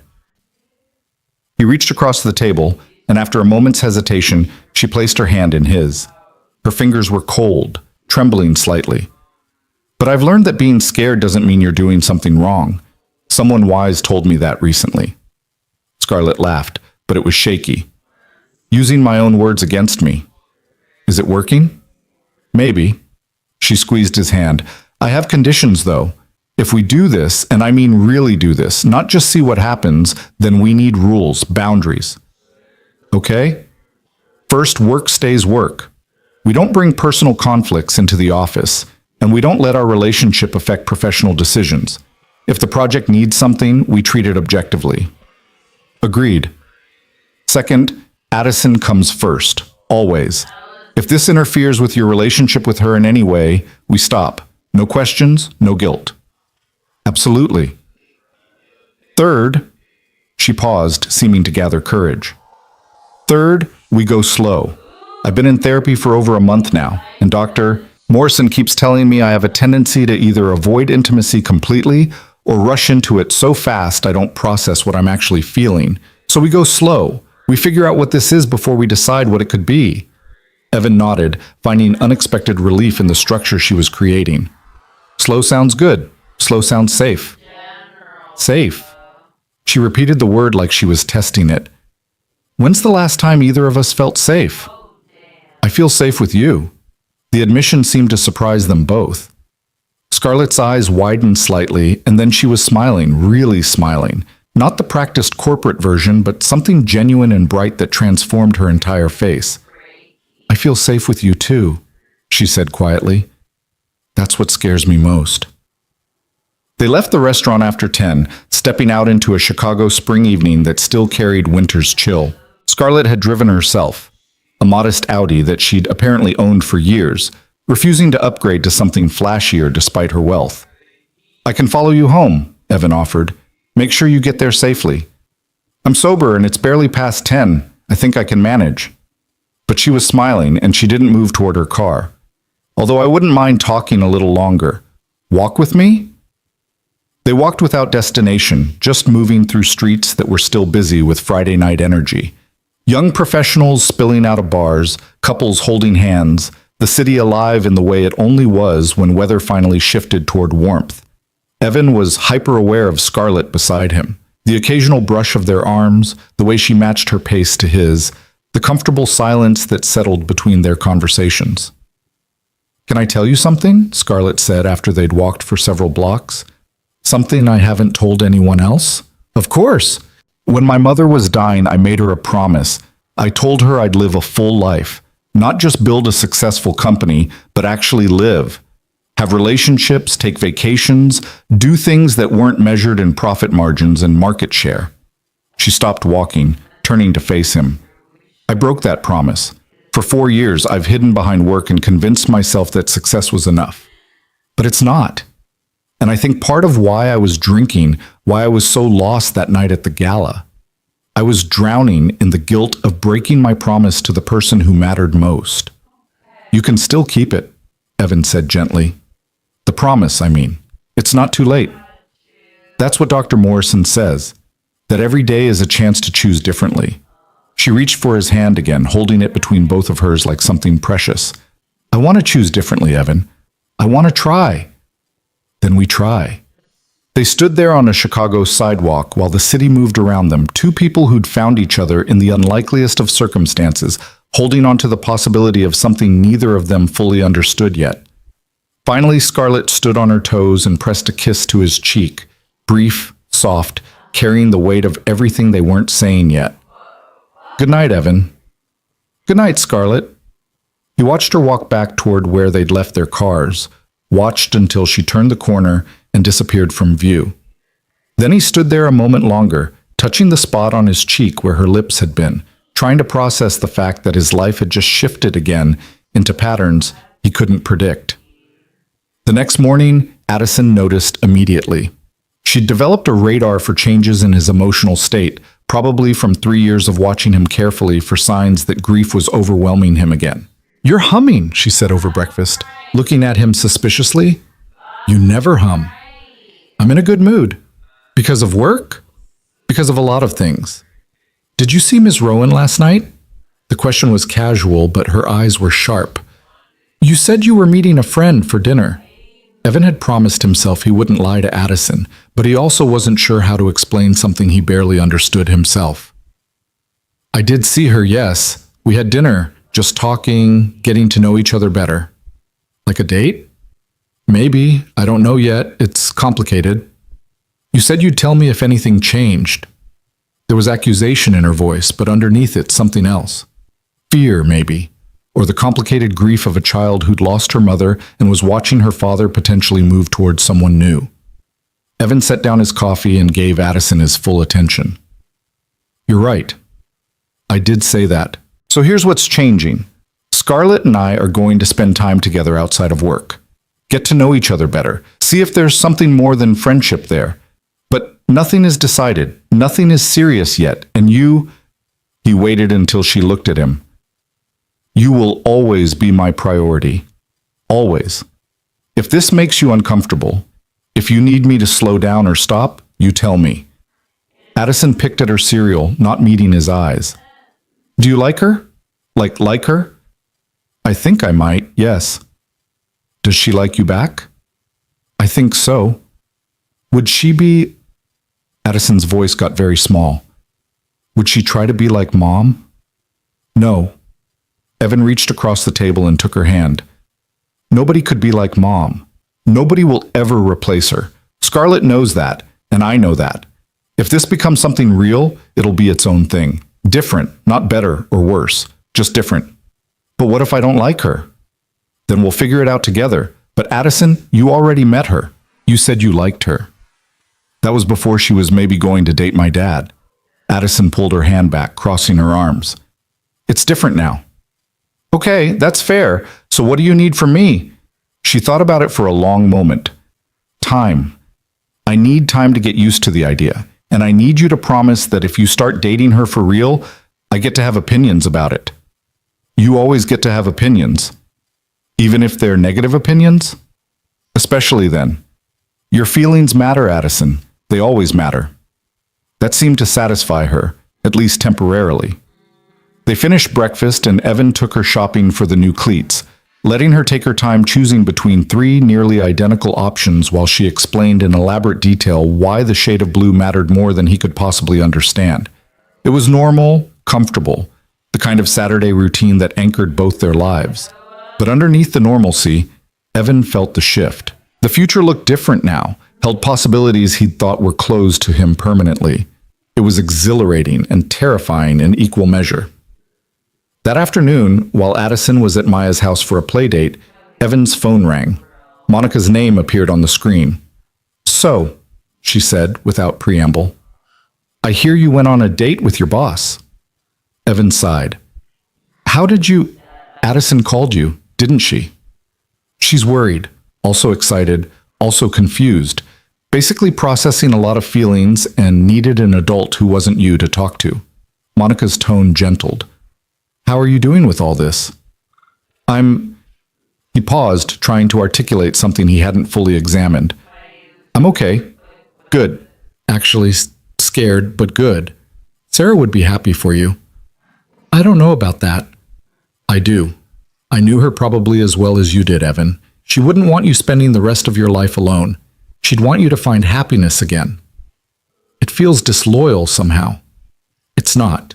Loving someone new doesn't diminish what you had with Sarah. It just means you're still capable of love, still willing to risk your heart. That's not betrayal. That's survival."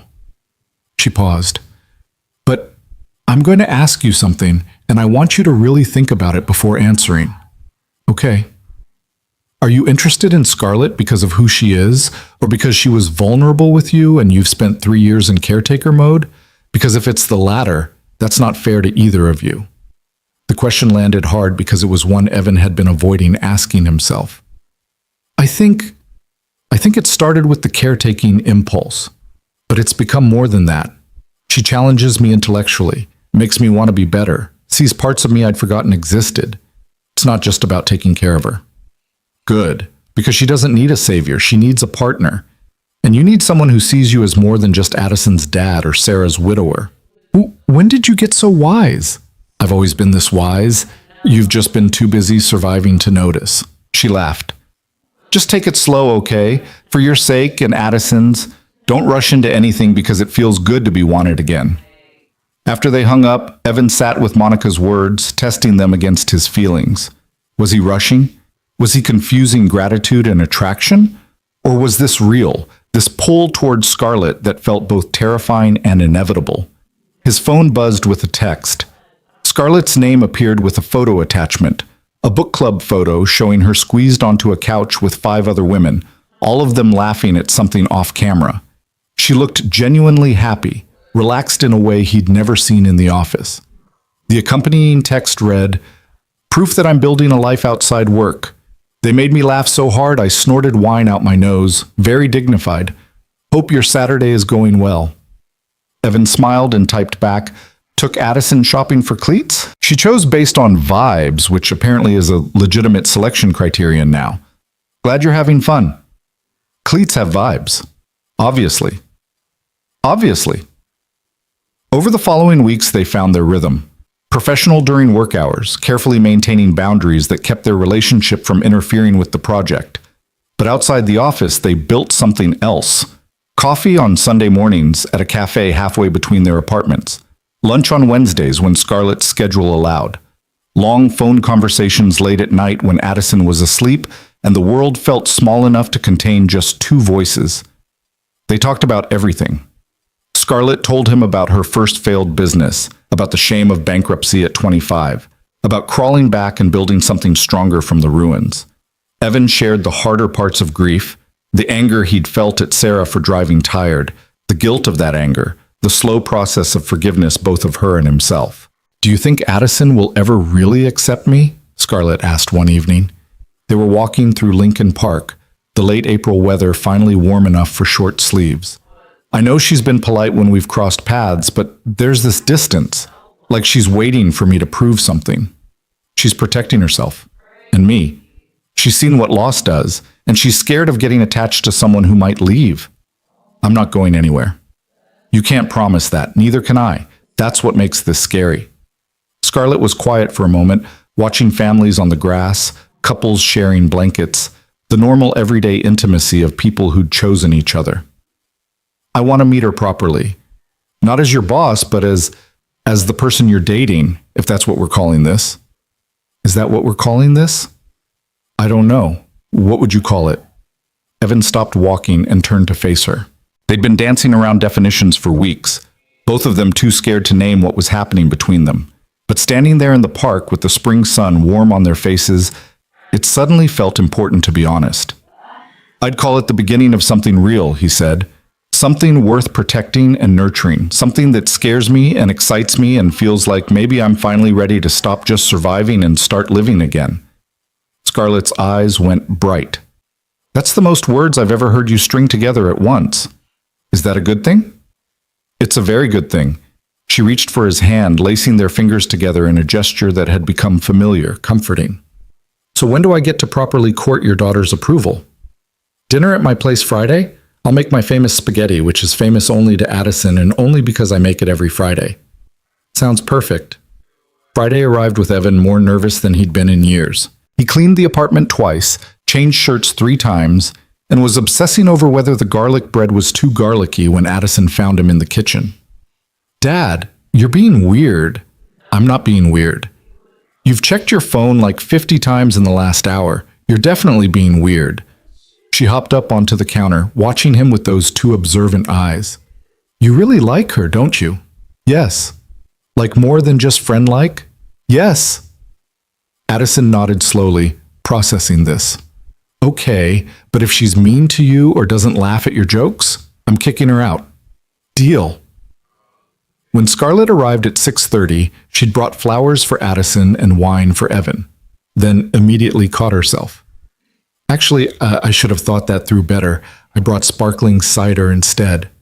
She produced a second bottle from her bag, looking genuinely embarrassed. I'm still learning all the nuances of this. The thought was kind, Evan said, taking both bottles, and the cider is perfect. Dinner was surprisingly easy. Scarlett asked Addison about school and soccer and her friends, actually listening to the answers instead of just waiting for her turn to talk.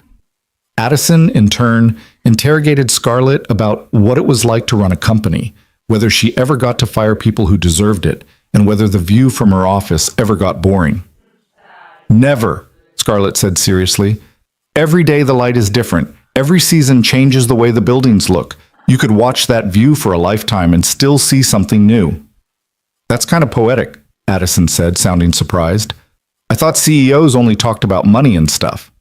We talk about money a lot, Scarlett admitted, but most of us got into business because we saw something we wanted to build or change or fix. The money is how we keep score, but it's not actually the point. After dinner, while Evan cleaned up, he heard laughter from the living room. He paused in the doorway to find Scarlett and Addison looking at photo albums, the ones Sarah had made documenting Addison's first years, full of hospital pictures and birthday parties and ordinary moments elevated to precious by their preservation. This is your mom? Scarlett was asking, pointing to a photo of Sarah holding newborn Addison, her face exhausted and radiant. Yeah, she was really pretty. She was beautiful. You look like her. Everyone says I have Dad's eyes, though. You do, but your smile is all hers. Scarlett looked up, catching Evan's eye. There was something in her expression, respect maybe, or recognition that she was being trusted with something precious. Later, after Addison had gone to bed with minimal protest and surprising acceptance of Scarlett's presence, Evan and Scarlett sat on the worn couch with careful space between them.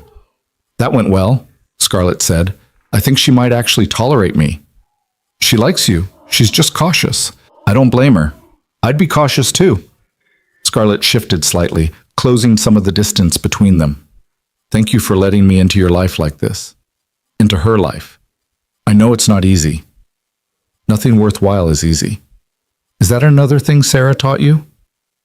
That's something I learned watching her die and choosing to keep living. Evan reached for Scarlett's hand, feeling braver in his own space with his daughter safe down the hall. She taught me that love was worth the risk of loss, that protecting yourself from pain also meant closing yourself off from joy, and I think I'm finally ready to risk the pain again. Scarlett's hand tightened on his. Evan, I need you to understand something. I'm going to mess this up sometimes. I'm going to get too focused on work or say the wrong thing, or forget that not everything can be solved with strategic planning. I'm fundamentally broken in some ways, and therapy is helping, but it's not a miracle cure. I'm going to mess up too. I'm going to be overprotective of Addison, or pull away when things get intense, or compare you to Sarah, even though that's not fair. We're both broken in our own ways. Maybe that's okay. Maybe broken things can fit together if they're careful. Or maybe they can fit together because they're broken. Maybe the edges line up better that way.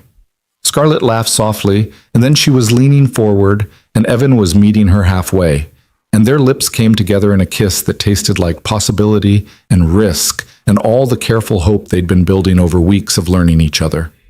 When they pulled apart, both slightly breathless, Scarlett rested her forehead against his. This is real, isn't it? This thing we're building? Yes. I'm terrified. Me too. But you're still here. So are you. They sat there in Evan's small apartment with its cheap furniture and photo albums and evidence of life being lived, and for the first time in years, Evan felt like he was exactly where he was supposed to be. Not just surviving anymore, but actually living, building something new without erasing what came before, choosing possibility over safety. And when Scarlett kissed him again, soft and sweet and full of promise, he kissed her back and thought that maybe, just maybe, his life's pattern was shifting into something beautiful. The weeks that followed that first kiss unfolded with the kind of careful deliberation that comes from two people who've learned the cost of carelessness. Evan and Scarlett didn't rush. They built their relationship in small moments accumulated over time. Coffee before work meetings, walks through neighborhoods neither of them knew, conversations that lasted until both their phones were blinking low battery warnings. At the office, they maintained their professional boundaries with almost painful precision. In Monday morning meetings, Scarlett was still the CEO demanding excellence, and Evan was still the project lead delivering it. The development team made remarkable progress.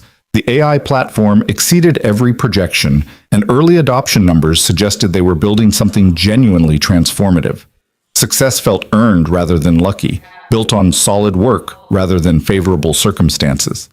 But outside those office walls, they were something else entirely.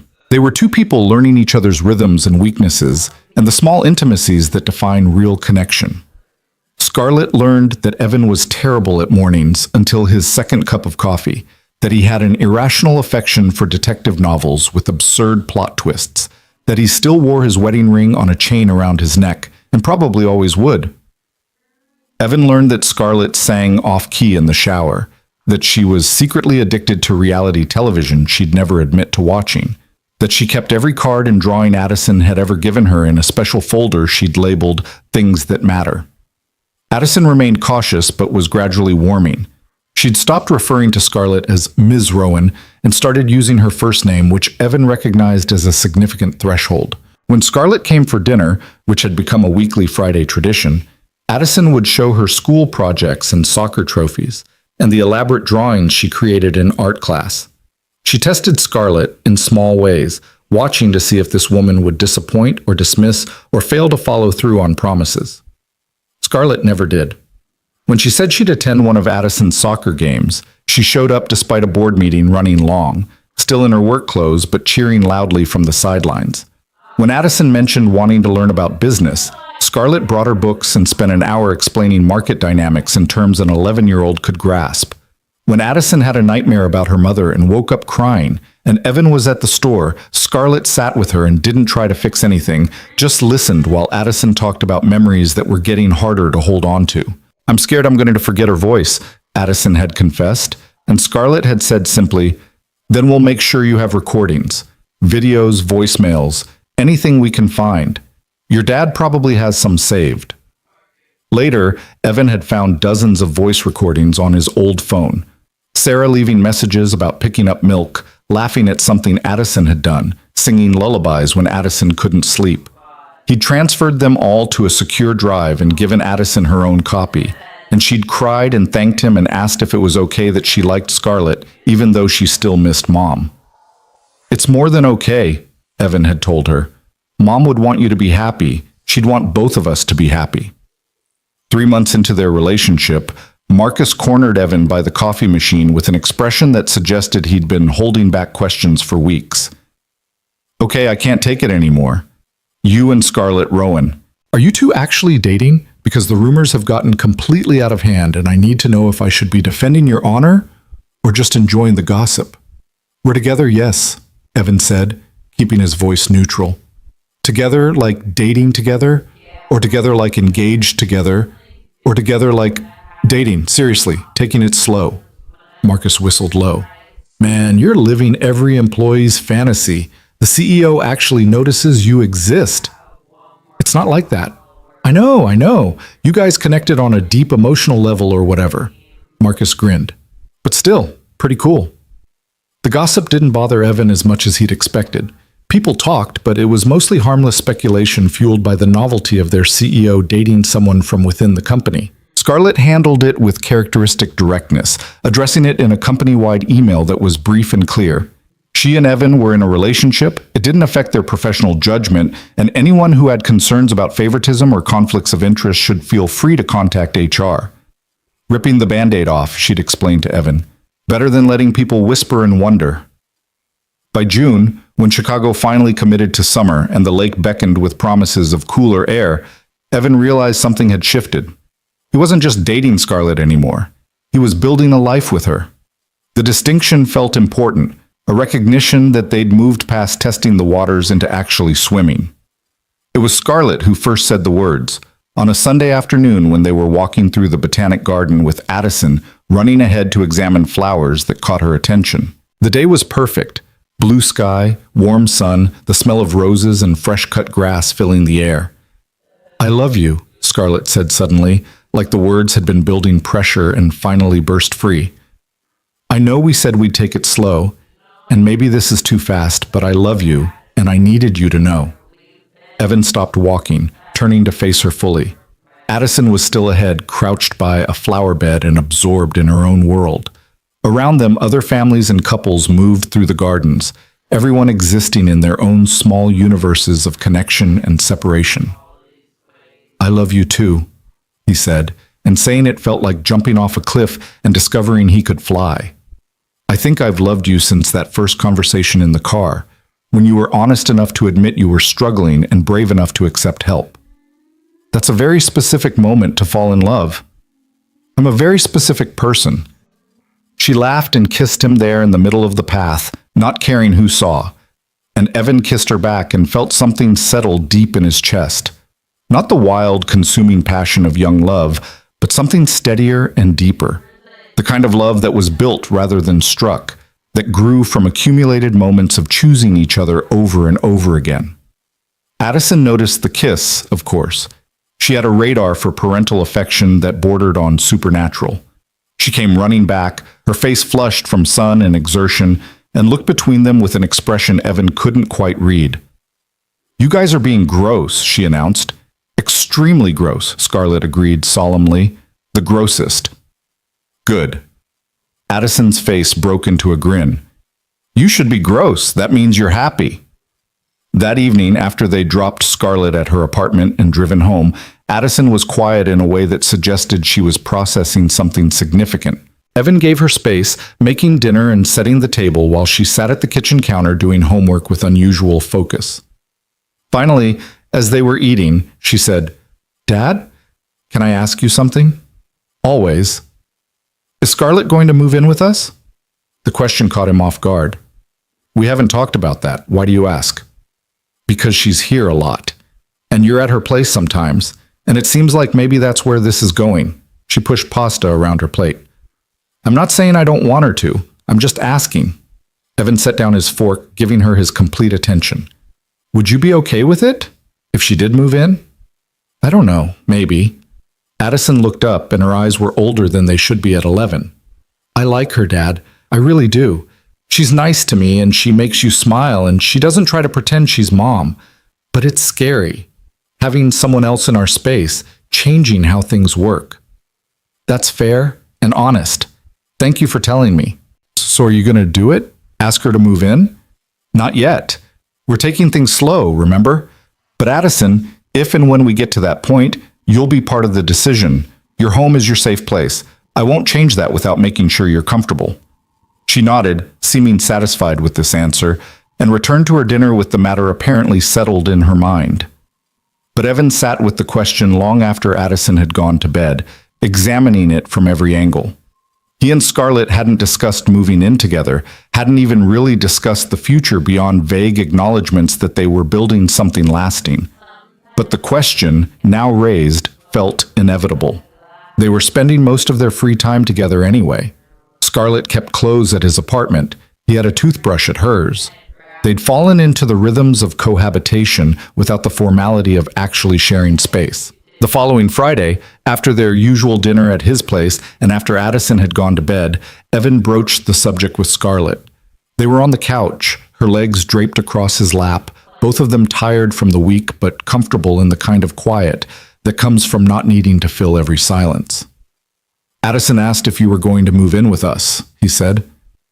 Scarlett's expression shifted to something more alert. What did you tell her? That we hadn't discussed it, but if it happened, she'd be part of the decision. He paused. What would you say? If I asked? Are you asking? I'm thinking about asking, but I need to know if you'd want that, if you're ready for that level of commitment. Scarlett sat up, pulling her legs back and turning to face him fully. I've been thinking about it too, she admitted. More than thinking, honestly. I've been looking at houses. Houses? My penthouse is perfect for one person living alone, but it's not a home. It's not where a child would feel comfortable, where a family would fit. And I've been thinking, if we're doing this, really doing this, we should do it right. Find a place that's ours, not yours or mine, but ours, where Addison has a proper room and a backyard where we can build something new together. Evan felt something catch in his throat. You've really been thinking about this. I've been thinking about a lot of things, about what it means to build a life with someone, about how to honor what came before while creating what comes next. She reached for his hand. I love you, Evan, and I love Addison, not because I'm trying to replace Sarah, nobody could do that, but because she's an amazing kid and being part of her life feels like a privilege. I want to do this right. I want to build a family with you both, if you'll let me. Scarlett, wait, let me finish. I know this is fast. I know we said slow, but I'm 36 years old and I've spent most of my adult life avoiding exactly this kind of commitment because I was scared. Scared of failure, scared of losing control, scared of needing someone and having them leave. But you make me want to be brave. You make me want to risk everything for the chance at something real. Evan pulled her close, holding her tight against his chest, while his mind raced through implications and logistics and the sheer terrifying enormity of what they were discussing. Moving in together, buying a house, building a family. It was everything he thought was behind him. Impossible after Sarah, but here it was being offered again in a different form with a different person. I need to talk to Addison properly, he said finally. Make sure she's really okay with this, not just saying what she thinks I want to hear. And we need to find the right place, somewhere that feels right to all of us. But yes, I want this.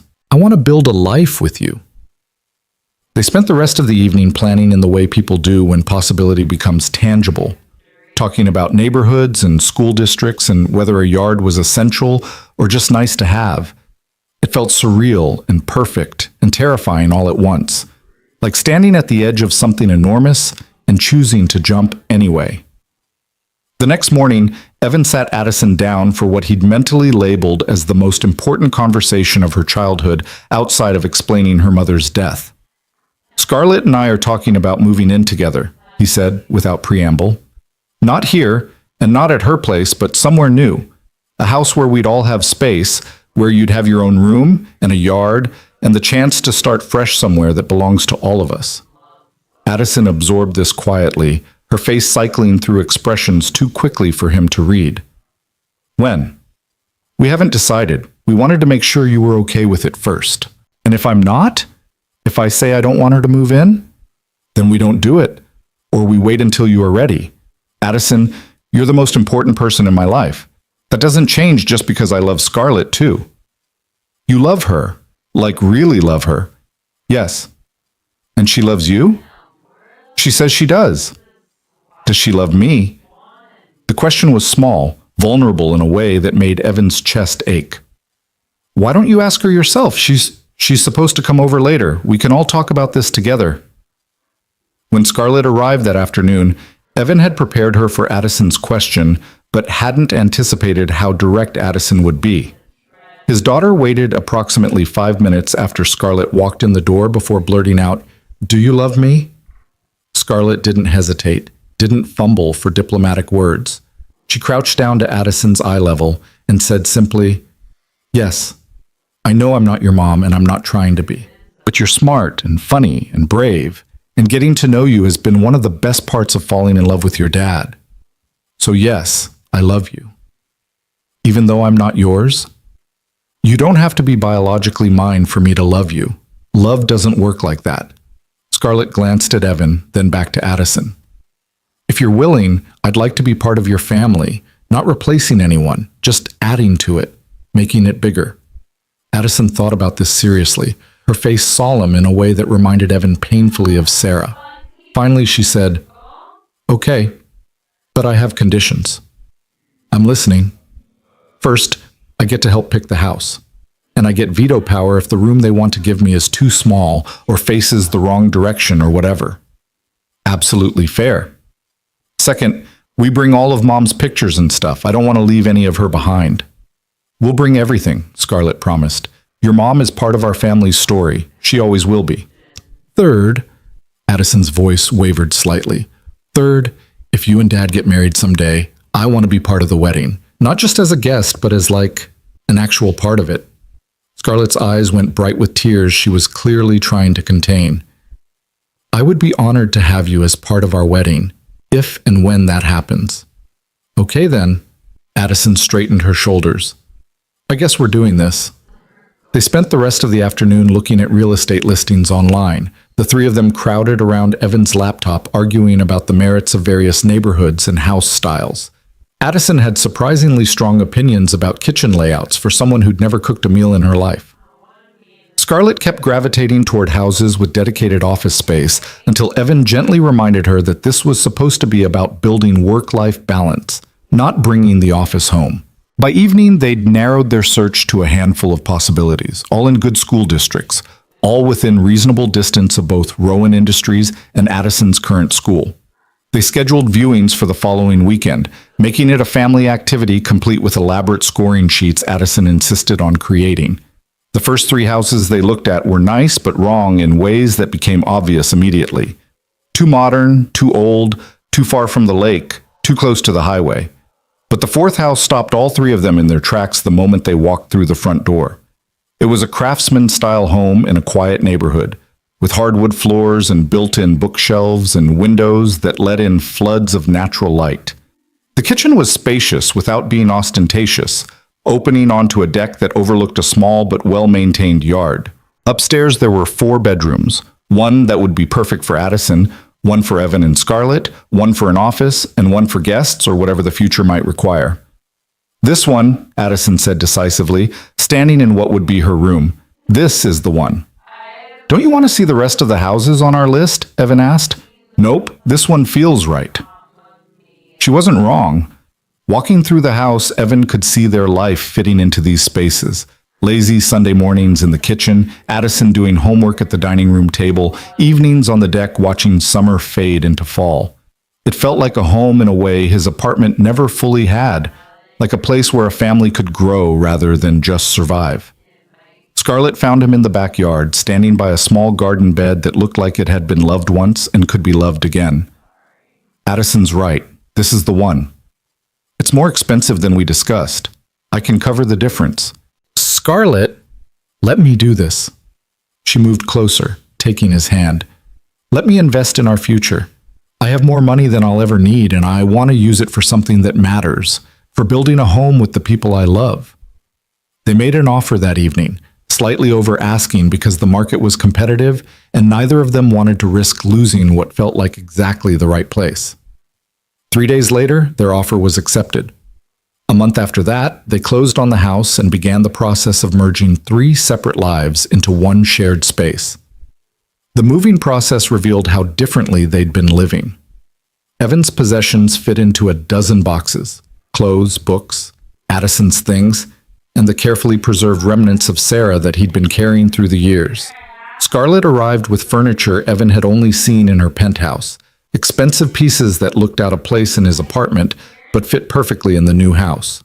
She also brought boxes of items she'd been storing: her mother's china, photo albums from her childhood, the accumulated evidence of a life lived mostly in private. They unpacked slowly, making decisions together about where things should go, what mattered, and what could be donated. Scarlett insisted on displaying photos of Sarah prominently, in the living room, in Addison's room, in the spaces where her absence would otherwise feel like erasure. She's part of this family, Scarlett said when Evan protested that it might be weird. Your past with her is part of what made you who you are, which is part of why I love you. We don't erase her to make room for me. We make room for all of it. Addison adjusted to the new house faster than Evan expected.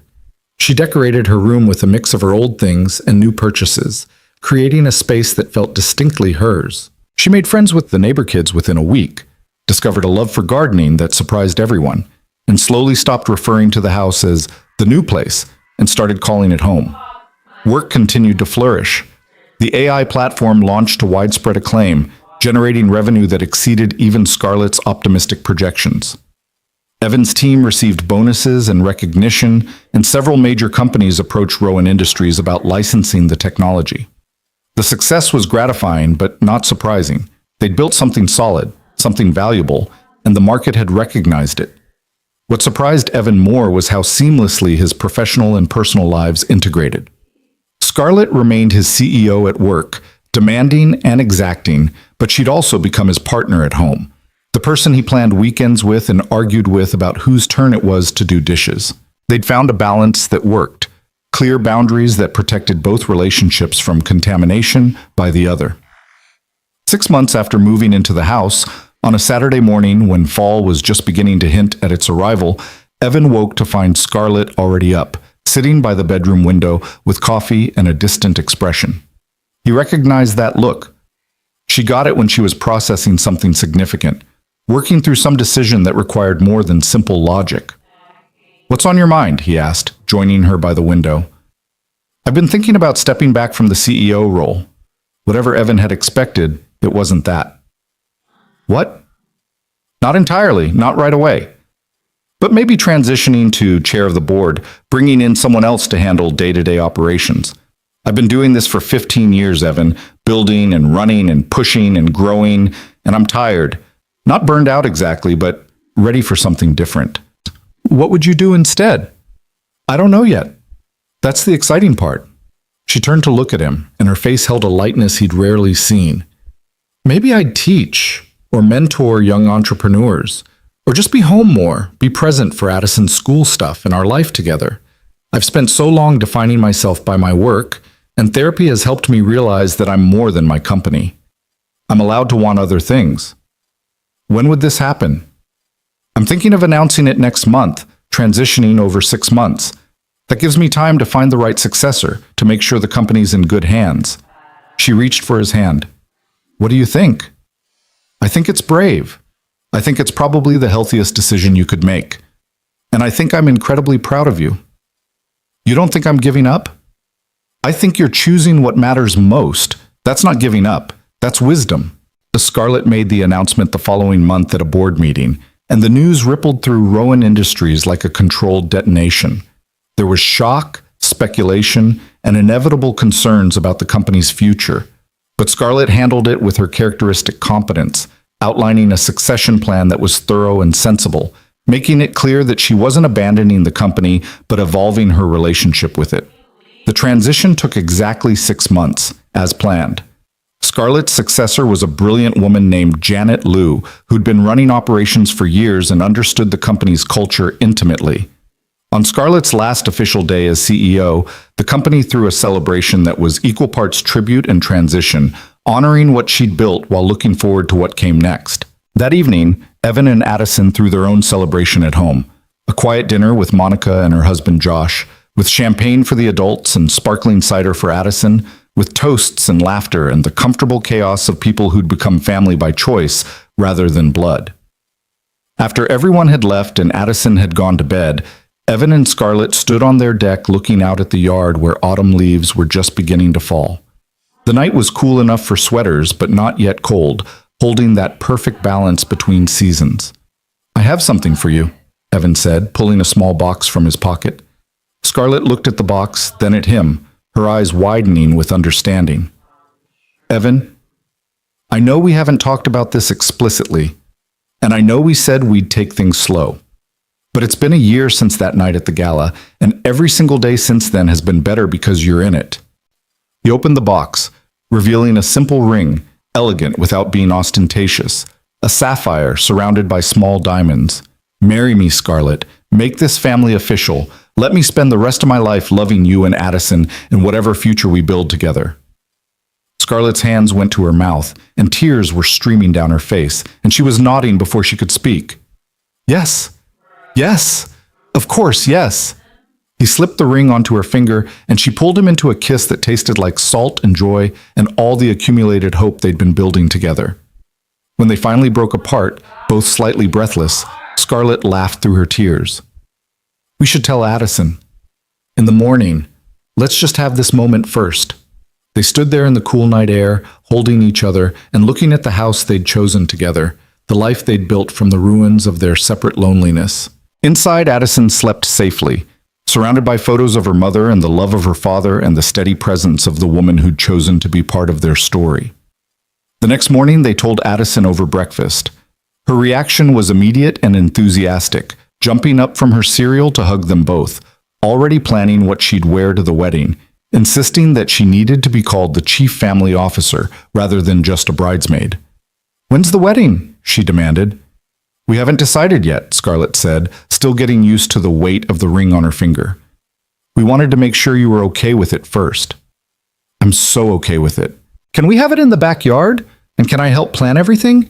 And can Maya be a bridesmaid too?" They let Addison's enthusiasm wash over them, already knowing that planning this wedding would be a family project, that every decision would be made together, that this was what family meant, not perfection, but choosing each other over and over again. The wedding, when it happened 6 months later, was exactly what they'd wanted. Small, intimate, held in their backyard with close friends and family bearing witness. Addison stood between them during the ceremony, holding both their hands, officially part of the union being formed. Monica cried through her reading, and Josh had to supply tissues. Patricia, who'd become a close friend to Scarlett over the years, gave a toast that was both funny and touching about watching Scarlett transform from the Ice Queen into someone capable of love. But the moment that mattered most to Evan came during his vows, when he looked at Scarlett and Addison and said, "I'm marrying both of you today. I'm promising to love you, support you, be present for you through whatever comes next. We're a family now, officially, and that means we face the world together." Scarlett's vows echoed his sentiment. "I'm not replacing anyone. I'm adding to something already beautiful. Addison, thank you for letting me into your life, into your family. I promise to honor your mother's memory, to support your dreams, and to love you as fiercely as any parent could. And Evan, thank you for seeing me when everyone else looked away. Thank you for believing I could be more than my worst moment. Thank you for teaching me that love is worth the risk of pain." They were married at sunset, golden light filtering through the trees in their backyard, surrounded by the people who mattered most. When the officiant pronounced them married and Evan kissed his wife while his daughter cheered, it felt like the culmination of a journey that had started with one act of kindness at a corporate gala and had grown into something neither of them could have predicted. The reception was simple: good food, better company, dancing on the deck while string lights twinkled overhead. Addison danced with both her father and her new stepmother, laughing when Scarlett proved to be surprisingly terrible at following the beat. Monica pulled Evan aside at one point, tears in her eyes. "Sarah would be so happy for you," she said, "for all of you." "I hope so. I know so. She loved you enough to want you to live, not just survive. And that's what you're doing now. You're living." As the evening wound down and guests departed with hugs and well wishes, the three of them stood together in their yard, looking at the house that had become home, the family they'd built by choice and commitment and daily acts of love. "Well, Mrs. Carter," Evan said, pulling Scarlett close. They'd decided she would take his name, a choice that had surprised some people but felt right to both of them, a symbol of building something new while honoring what came before. "Well, Mr. Carter," she replied, grinning, "what now?" "Now we live happily ever after," Addison announced, inserting herself between them. "Duh. That's how all good stories end." "Not happily ever after," Evan corrected gently. "Just happily. One day at a time, building something good, making choices that matter." "Okay, fine. Happily one day at a time." Addison looked between them. "But still pretty perfect, right?" "Pretty perfect," Scarlett agreed, and Evan nodded, and they stood there together as the last light faded from the sky and the first stars began to emerge. There would be challenges ahead. There always were. Moments of doubt, conflicts to navigate, the ordinary difficulties of merging lives and raising a child and building a marriage.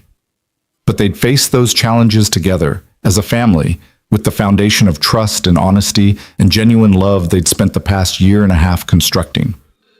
Evan thought back to that night at the gala, to the moment when everyone else had looked away and he'd chosen to step forward. One small choice, made because it was right rather than easy, had cascaded into everything that came after. It had taught him that patterns could change, that grief didn't have to be forever, that taking risks on people was how you built lives worth living. Scarlett had been transformed too. From the lonely CEO drowning her isolation in champagne to this woman standing beside him, no longer hiding behind professional armor, allowing herself to be vulnerable and loved. She'd learned that power without connection was hollow, that success without someone to share it with was just another form of failure, that building a family required more courage than building an empire. And Addison, watching both of them, learning from their example what love looked like after loss, what family meant when you chose it rather than just inherited it, what it meant to be brave enough to let new people into your heart, even when you were scared they might leave. They went inside eventually, tired but happy, ready to begin their life as an official family. Upstairs, in the room they'd prepared for this purpose, was a photo they'd commissioned, all three of them together, smiling, with Sarah's portrait carefully placed beside them on the table, not erased, not forgotten, but honored as part of the story that had brought them here. Before they turned off the lights, Evan paused to look at that photo one more time. Sarah smiled back at him from the portrait, frozen at 32 forever, and he sent a silent thank you into the universe for the life they'd shared and the daughter they'd created. Then he looked at Scarlett, already in bed and waiting for him, and at Addison's closed door where their daughter slept safely, and he felt the fullness of gratitude for everything he'd thought was lost forever but had found again in unexpected form. He'd learned that the end of one story could be the beginning of another, that love didn't diminish by being shared but multiplied, that sometimes the bravest thing you could do was refuse to look away when everyone else did, because in that moment of seeing and being seen, everything could change. He turned off the light and climbed into bed beside his wife, and together they drifted towards sleep in the house they'd chosen, in the life they'd built, in the family they'd become through 1,000 small choices to keep showing up for each other. Outside, Chicago continued its endless movement, millions of lives intersecting and diverging in patterns too complex to predict. But inside this house, the pattern was clear and simple and true. Three people who'd found each other against long odds, who'd chosen to build something beautiful from the fragments of their separate brokenness, who'd proven that sometimes the most remarkable transformations begin with the smallest acts of kindness. And if that wasn't a happy ending, Evan thought as sleep finally claimed him, then he didn't know what was.